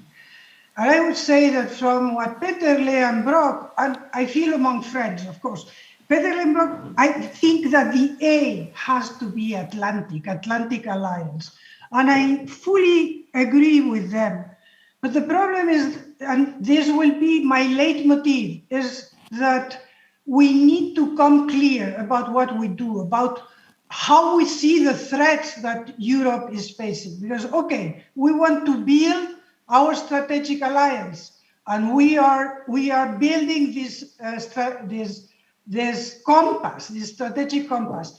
But frankly, we have to come clear on this issue, which brings me to Brussels. We cannot go on having to had 27 agreeing for a declaration on Belarus. That doesn't work. We need to address this unanimity in the foreign and defense policy. So my B would be Brussels. We need to come clear again. My C would be really credibility. Zurinda has mentioned this idea of credibility. But credibility and clarity vis-à-vis our citizens, we need to tell them in the different instances, starting by the big effort of the Green Deal. And my D would be direction. I mean, we need, in order to be credible, in order to be a counterpart with the United States, we need to have direction. We cannot just go on muddling through, not being clear about what Article 2 means, about what democracy means, what solidarity means. And I come to your question. Well, first of all, this was an emergency, and Spain agreed to take into the Torrejón base in agreement with the European Commission and the European Council to take there some refugees that had worked for the European Union members of NATO that were deployed there. And this is, we will have to see, I think that today we have the interior ministers meeting in Brussels. The other aspect is related with the bases, the US bases of Morón and Rota, where the US has brought, after Doha base was fully booked, has brought some refugees that are bound, that these are collaborators of the United States in the effort in Afghanistan, and they are transiting Rota and Morón.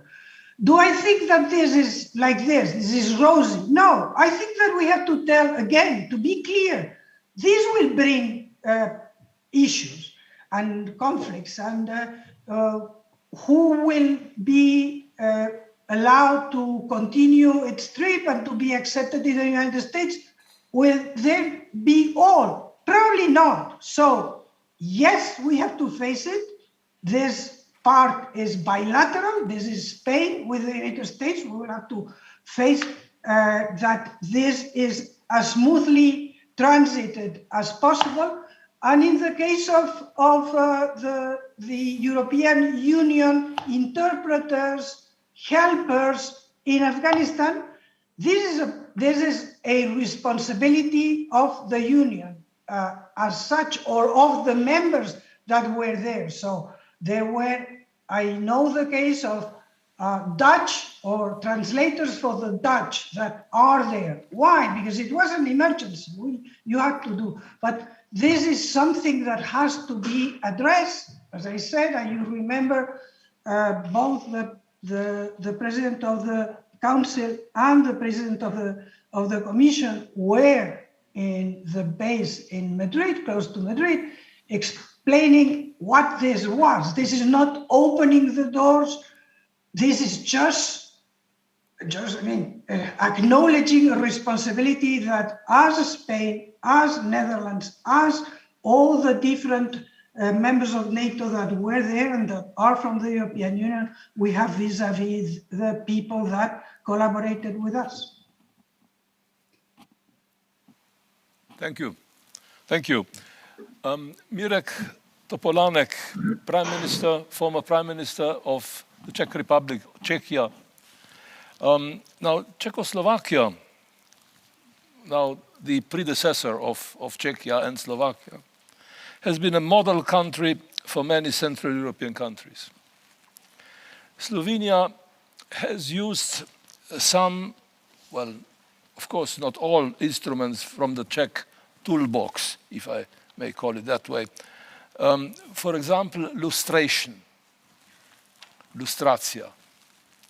How has lustration affected the Czech political life? Do you think that Western Europeans, the old EU members, understand well the Central European former communist countries' achievements or complications with democracy? Prime Minister. Last but not least, maybe. Thank you, Dimitri. Distinguished participants, dear colleagues. I have to thank to organizers and especially to brave Janez, Janša to invite me to this regular Bled Strategic Forum for leaders, politicians and political fossils as me. It's very nice to meet you all in this amazing place again. It is a very difficult question. I answer this question only one sentence. In this time, it is not a problem. Unfortunately, maybe. I will enlarge the discussion about the dividing lines in Europe. It is not dividing line. Western countries, old countries of EU don't understand our problems after the Velvet Revolution, and they are not interested in these problems. And now, for public, it is not so big problem, unfortunately. We discuss here about the future of Europe. I would note laconically that the future of Europe has already been. But it is too pessimistic, and it might not be true. On the other hand, I have to mention that Europe is not European Union.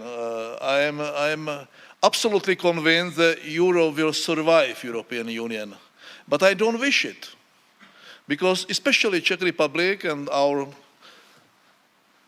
former Czechoslovakia are countries we need this arrangement. We don't have some geopolitical or economy alternative to this current arrangement. We don't like it, but it's necessary. However, if we ride this European electric bike and pedal more and more and faster, it would be safe and very useful to find out whether we have brakes, and sometimes look in the rear view mirror to see if anyone is still following us. I'm afraid it is not true. Almost exactly 13 years ago, I had a speech here as the Prime Minister and the incoming President of the European Council in a panel on energy and climate change. My contribution was perceived as politically incorrect, as usual. However, all my fears at the time were confirmed. That's why I was hesitant about how to handle this year's performance, Future of Europe. The European standard would be to thank Janez, Janša and the Slovenian Presidency for their great job. Talk a bit about COVID and post-COVID recovery, outline the bright future of multicultural, post-multicultural, decarbonized and gender equal EU, and then go home satisfied and enriched. I can't do it. Nevertheless, I would like to praise, after the first session, a priority of Slovenian presidency, which I understand. Balanced rights and responsibilities. Protection of fundamental freedoms, basic freedoms, including the right to freedom of expression, clear accession to NATO, and rejection of illegal migration. That's why I would like to speak about values. I waited some announcements, some state, typical for me in the last time in Twitter, okay boomer, yeah? But nobody is so careful, so brave. I can identify, after the Mikuláš presentation, several dividing lines. The first, aging of population and intergenerational barriers which causing the polarization of society and smaller acceptance of unpredictable changes. Doesn't matter which one. The issue of age is not the only, but the predominant factor. Value, social, economic, political, climatic, gender, migration, cultural factors, and so on. Less and less elderly people believe today's political representation. Unelected and detached from reality elite. Do these people know what they are doing and where the public really wants to go? The gap is widening with the knowledge that the current problems do not have simple and painless solutions. We can see an increase in hostility, distrust in politics and institutions, apprehension for the future, fear of the unknown, leading to increase of populists, nationalists, radicals, extremists, neo-Marxists. This is visible and we must not close our eyes before that or even to regulate, flatten or suppress free discussion. This is not a struggle between the good and evil. It is a legitimate, moralless value conflict. And without solution or compromise in this conflict, we are not able to solve anything within the European Union. The second dividing line is between old good guys and new bad guys. Big and small size EU countries. I am from smaller, new, recently opened, prudent and triticati. I know everything about it. The inhabitants in these countries had to absorb all changes during the last 15 years, 20 years, unlike the old ones during very short time. And we have come a long way from a successful economic cooperation, free market, and some desired convergence of living standards to a closed, dysfunctional, inflexible, over-subsidized, over-regulated welfare state, society of claims and rights. Okay, I will finish. We dreamed during totalitarian regime of freedom and capitalism, especially me. Disillusionment is the driving force of dissatisfaction. This is the second dividing line, and we can discuss about a solution, about some compromise. Thank you. Thank you, Mirek. Now, Lojze Peterle used to be quite active while a member of the European Parliament, active in the field of also health problems. COVID has been just mentioned. Now, please try to evaluate the achievements of the EU concerning the management of the COVID pandemia. There have been manifestations of solidarity, of course, but not so much in the field of restrictions. How do you see the dilemma between coexistence with COVID, which is a popular phrase nowadays, and the lockdown? Prime Minister. How much time you give me? 7 minutes. Yeah. I was considered as Mr. Health in the European Parliament.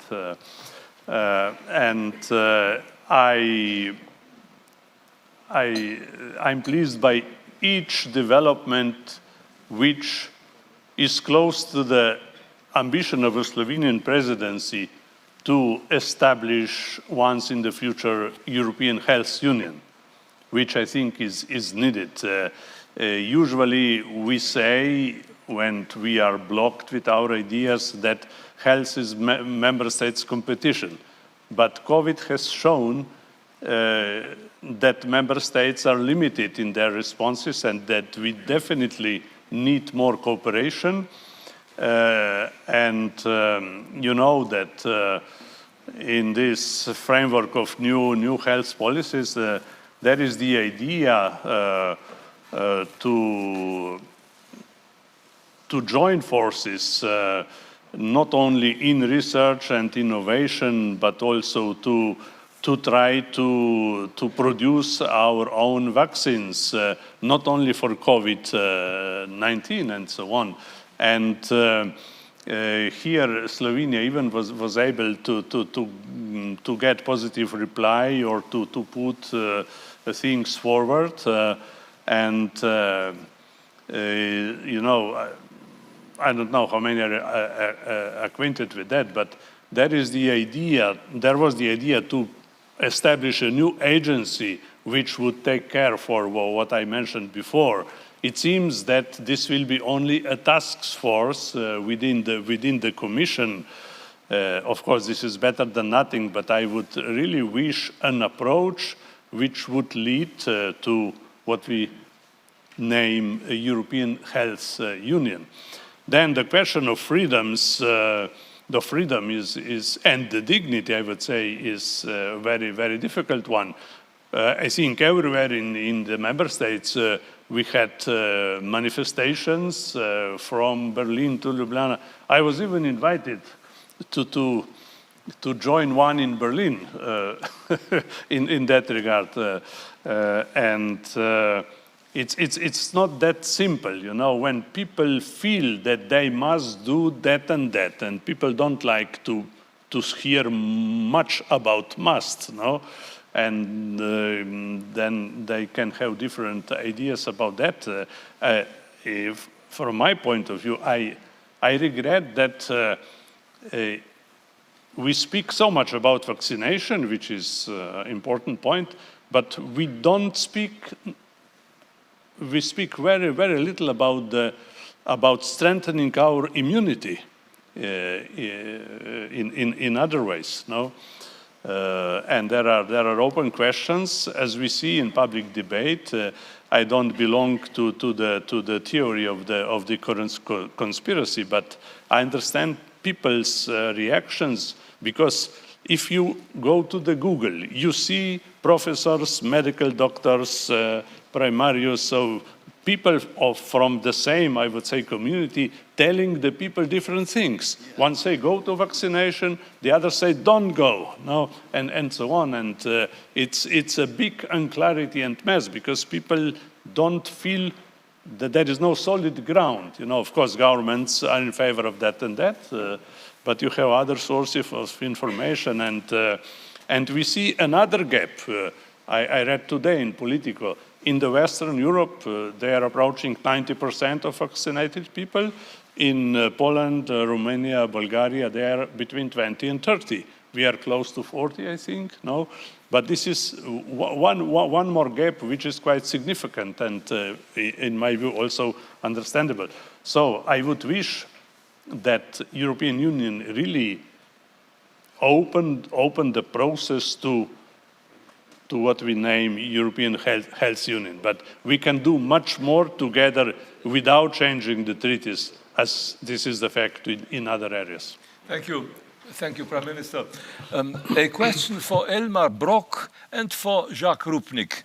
Should the EU grow towards the south?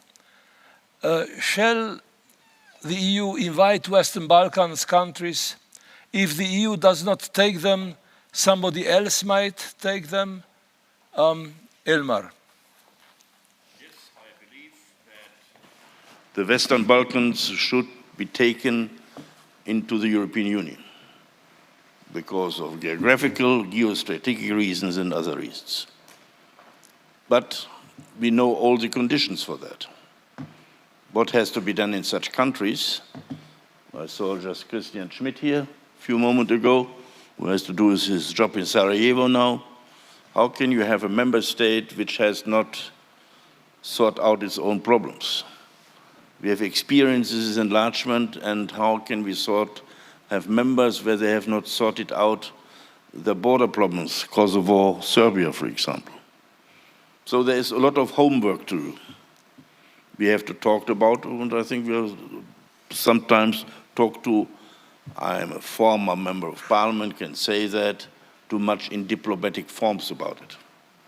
There's always progress since 20 years. And that is then, but it never comes to 100%. 100%, nothing can come in politics. But I think it must be a clear language. But it must be also clear for the European Union. We have done our homework, tried to do our homework for the last enlargement around 2004, 2007. We did 4 intergovernmental conferences for that. It was the Treaty of Amsterdam, the Treaty of Nice, which was partly a failure. Then the convention and outcome of Treaty of Lisbon at the end of the day was the preparation for the big enlargement round to make the European Union more effective in a new time.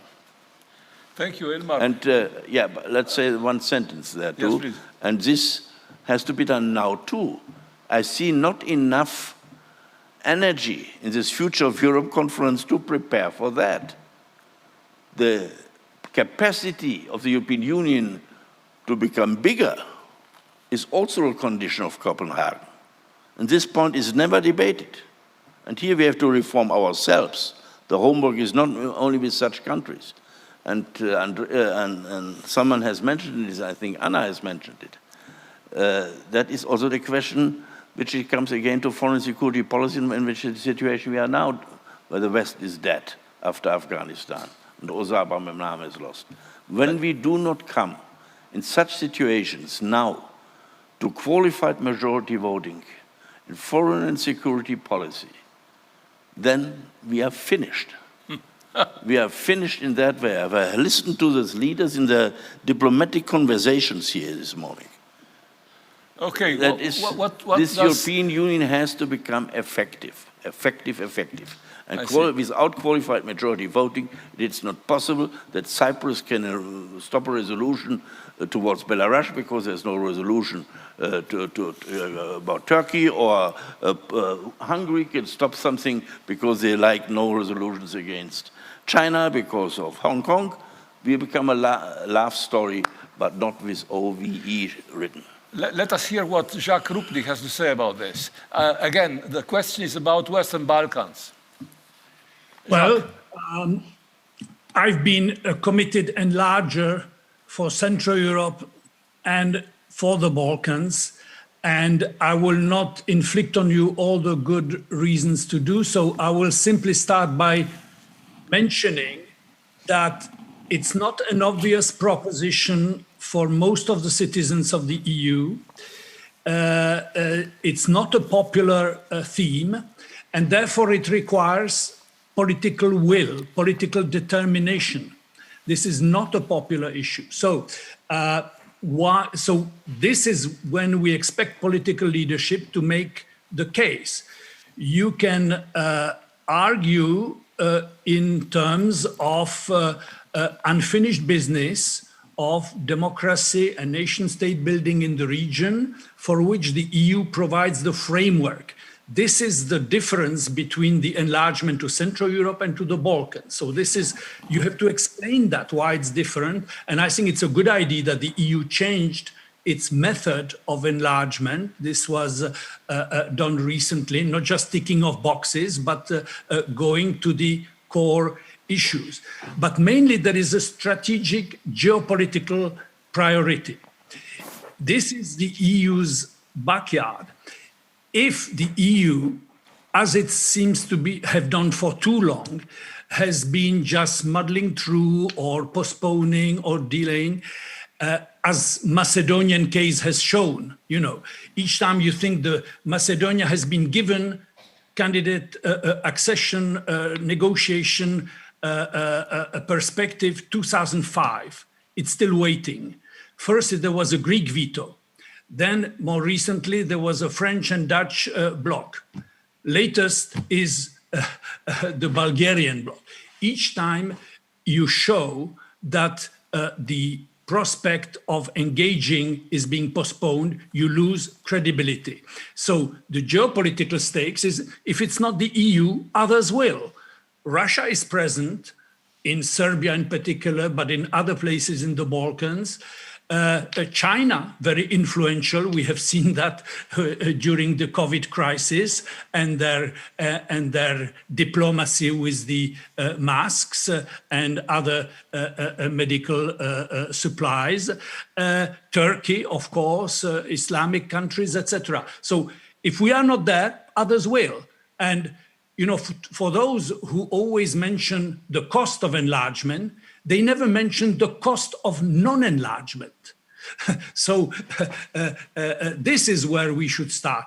And of course, there is a serious problem within the EU because it's not a popular issue. Nobody wants to touch it. And those who argue for it are not necessarily the most convincing.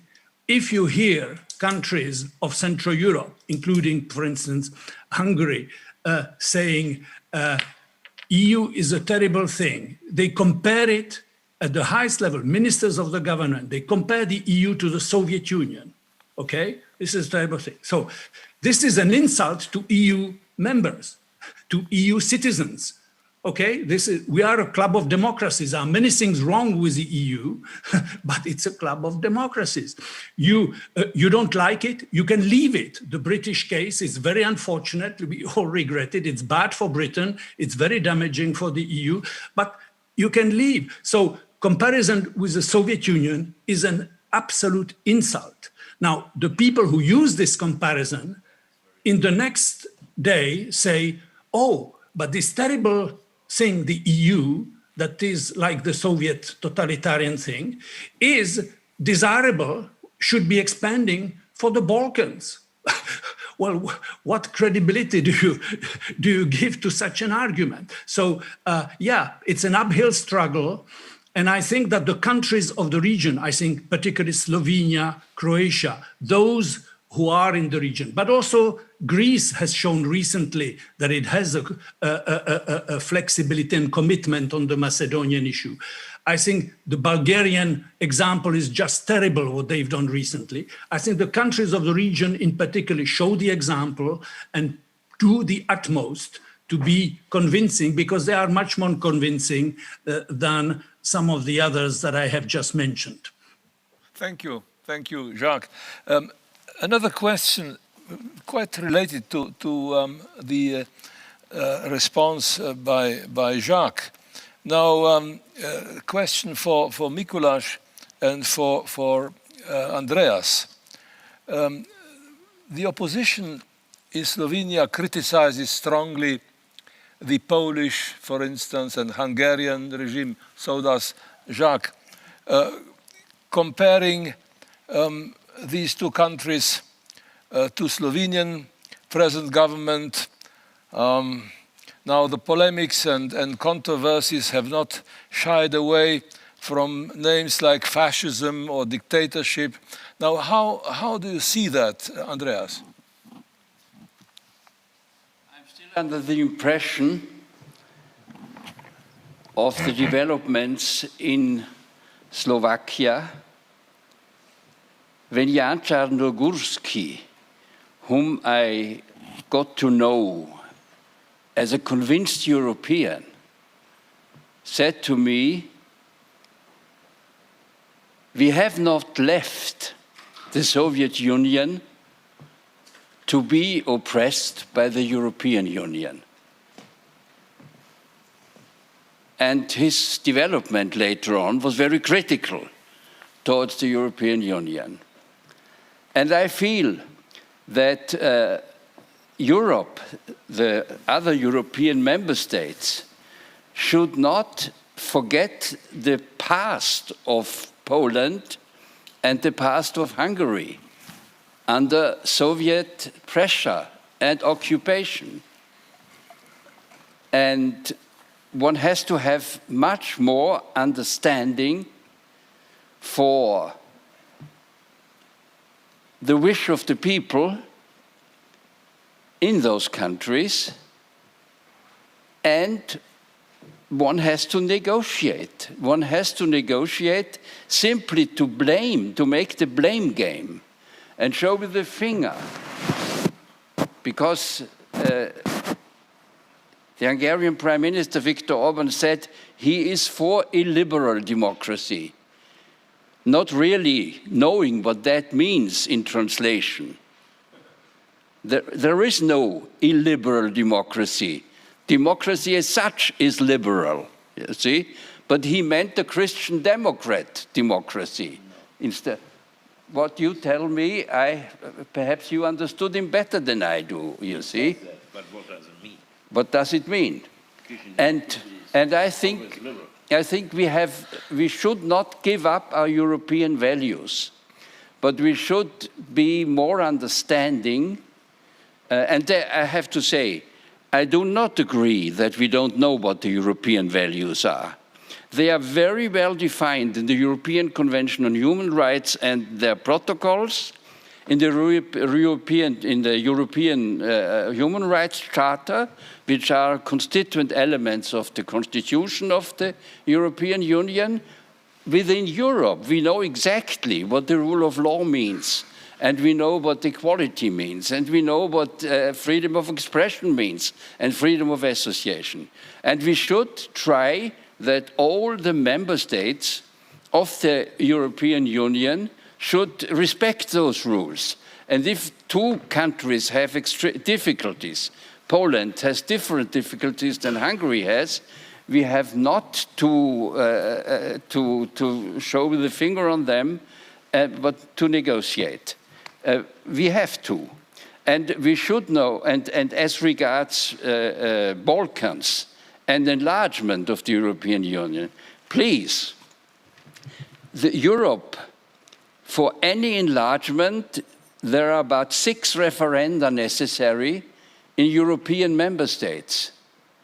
There was not one single referendum won in the last experience.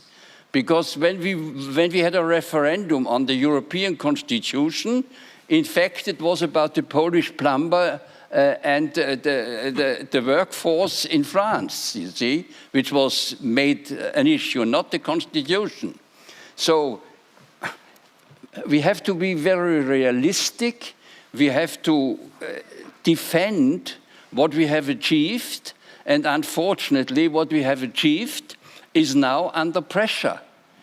My experience of 40 years of politics is, as regards the European Union, there are times where it develops well, and there are times of terrific setbacks. And we are now in a time of setbacks. And since no constitutional amendments of the European Union in the form provided by the treaties in view of the referenda is possible, so the European Council makes amendments to the constitutions, and we have threats which are enormous. The German Federal Constitutional Court said decisions on the financial questions of the European Court are ultra vires, and since the Union is an international community, the international law applies, and ultra vires means void. That is the crisis we are facing, and Poland is invoking exactly the same. So we have to be very careful that we are not overreaching and that we are not excluding people whom they are part of Europe, and they had a difficult history, and we have to try to negotiate with them as long as possible and convince them and convince them and convince them. That is my opinion. Thank you, Andreas. Mikuláš, do you feel that some Central European countries are being excluded or being treated in an exclusive manner? How do you see that? No, Dimitri, I have never had such a feeling. Our problem is that sometimes we are frustrated. Your first question addressed to me was about solidarity. I forgot to mention that for me it was a moment of frustration when Slovakia, I was the foreign minister at the time, my last station, we were invited to pay for beautiful Greece, even though we didn't cause the difficulty. So I asked Angela, why? Why so much? I did a lot of difficult reforms in Slovakia. I am a man of tightening of the belts. Why should I pay now?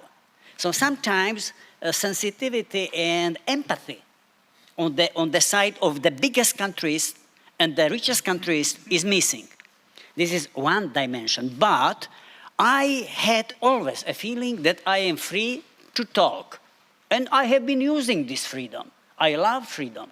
And I still believe that the EU is a free country. But there is another problem. Your question was fascinating because it goes to the in medias res. Oh, look, Hungary, Poland. We are politicians. We want to win elections. When being elected, we want to be re-elected. And sometimes we cross the line. I have no doubt that Viktor and Kaczynski crossed to some extent the lines. But there is another specific issue which is disturbing for me. I will be very free now, frank. It is a soaring, progressive leftist pressure, or the soaring pressure of the progressive left when it comes to issues of cultural, religious, and national identity. Let me be very frank. I strongly believe that we are different in the EU. And the question as the protection of the people belonging to LGBTI+ community, the question of euthanasia, the question of adoption of children by homosexual pairs, but also immigration issues. All issues related to national, cultural, religious identity should remain at the national level. I feel it. And sometimes I am reading also interesting articles. We all know Timothy Garton Ash, professor from Oxford, if I'm not mistaken. And just a few months ago, I was reading a fantastic article with the title, "We liberals have underestimated the conservative instinct of many people." This is why Viktor is so popular still, even though he does what he does. This is why Kaczynski is still so popular, even though he does what he does. Because everybody, not everybody, but many of politicians from the left, they identify liberal democracy with liberalism, which is not true, which is not fair. So sometimes I have a feeling that we need to restore not only mutual confidence inside of the EU, but also a balance between the liberals and conservatives, because it is impossible to win such a cultural war. Did you want to say something, Elmar? No, you kept me off, but I had to go to another place. I'm so sorry. Please, you have a minute or two, because we shall be concluding shortly, and I have to give the floor to Anna as well. But please, Elmar. No, thank you very much. I told you that I had to go a little bit earlier. After 2 o'clock I had to go. But make me a few remarks. First of all, I say we have in the big countries to understand, like Michel said and Andreas, and in the Western European countries, that certain developments in the public, our publics, to conservatism, which is going in the wrong direction, and what's said about Orban has to take into consideration. Kaczynski, for example, is popular because of a very good social policy, not because of a right-wing economic policy, because of a good social policy. This is money for children and all that and families. That is one of the reasons of his popularity. So we have to take that into account, and therefore to find a way to use the European rules, European Court of Justice, but at the same time we cannot send the army, we have to negotiate, as Andreas said. It's a mixture of that, to keep the things together in a proper mixture, and have to be also cautious with the reforms. We cannot have the an intergovernmental conference with the total change of the European Union, because it will be not ratified in national parliaments in referenda. So we have to look on certain few points which we needed because of the challenges in this world, security policy, terrorism and climate change and all that, because this cannot be answered anymore by the nation, or European nation states. And here we have to find arguments for a population that the European Union needs instruments for that to achieve these goals. And last sentence about the Western Balkans, I wanted to say before. We should have also the courage to look in other possibilities. First of all, to say what Bulgaria does not do, North Macedonia is not okay. We should bring Romania, Bulgaria, and Croatia to Schengen, but also to build a Schengen on the Western Balkans is an idea which is debated, to have more context between themselves because of economic and other reasons. But also, why not use the Austrian example, or the Swedish or the Finnish example? Not to go only, yes, we want to have the full enlargement of these countries, but why not go a step in between? They all became members of the European Economic Area. And then you have 70% of the acquis communautaire in your pocket, or even more. And you have all the economic advantages of the internal market. No co-decision. But no co-decision. And Norway, Iceland, and Switzerland decided to go another way, not to join. That was the end for them. And 3 other countries used that to become full members in a relatively short time. But then you have a step forward. We talk now about 20 years about the full membership without really progress in that question. And therefore, to have a step in between, where both sides have the possibilities to say, I would stay in that camp, or I will go to the top, to the full membership. And then perhaps it's also easier to come to results and to have ratifications of such treaties, which is stopped at the moment in certain member countries because they're afraid of enlargement. Why not have more fantasy in that to get progress for such countries in order to keep them in our camp, help them, and then have the right way that because of geopolitical reasons, the Arabs, the Islamic countries, the Russians, the Chinese and others cannot get too much influence in that part of the world. Thank you very much. Now, Ana Palacio has asked me to give her the floor as the last speaker. You have now the possibility to give us concluding remarks, Ana. Well, thank you. No, well, this was a misunderstanding, but nevertheless, I'm happy. Thank you again. Thank you. It's a great pleasure. I agree with much, not everything, but much that has been said. Just 2 notes. The first, let's not hide behind the need to change the treaties. With these treaties, if we had political will, we could do a lot, and we know that. And frankly, changing the treaties is far away. I think that in the defense area, we could start by imagining a Schengen-like treaty, so a treaty that is outside the European Union institutions issue. My second comment, the Balkans, of course they belong historically, geographically, culturally, they belong here.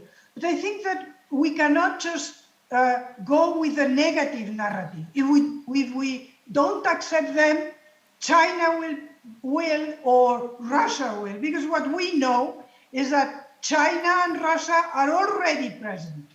Let's just remember that Mr. Orban, or Prime Minister Orban, just was vaccinated with the Chinese, prefer the Chinese that he ousted the Western free speech university, but brought in a Chinese university. So in Russia, we know in several member states, I mean, speaking of China, China has big investments in Portugal or in Greece.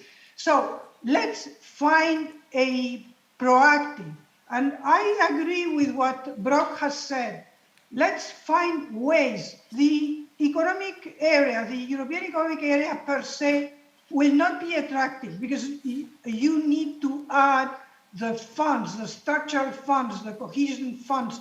But I think that, yes, let's not hide behind, oh, we need a change of treaty, this is impossible. Let's find other ways, more pragmatic. And thank you. And you know, I miss Bled. I hope next year you will invite me and I will be there and swim in the lake. Thank you, Anna.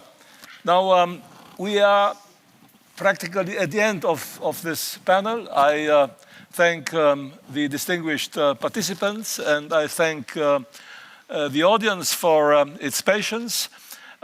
We have covered a lot of chapters of European life. I don't know whether we have come to a common conclusion, but still it was a review of experiences and a review of European problems. Thank you very much. And I guess that the next item is lunch. Thank you. Thank you. Thank you. Thank you.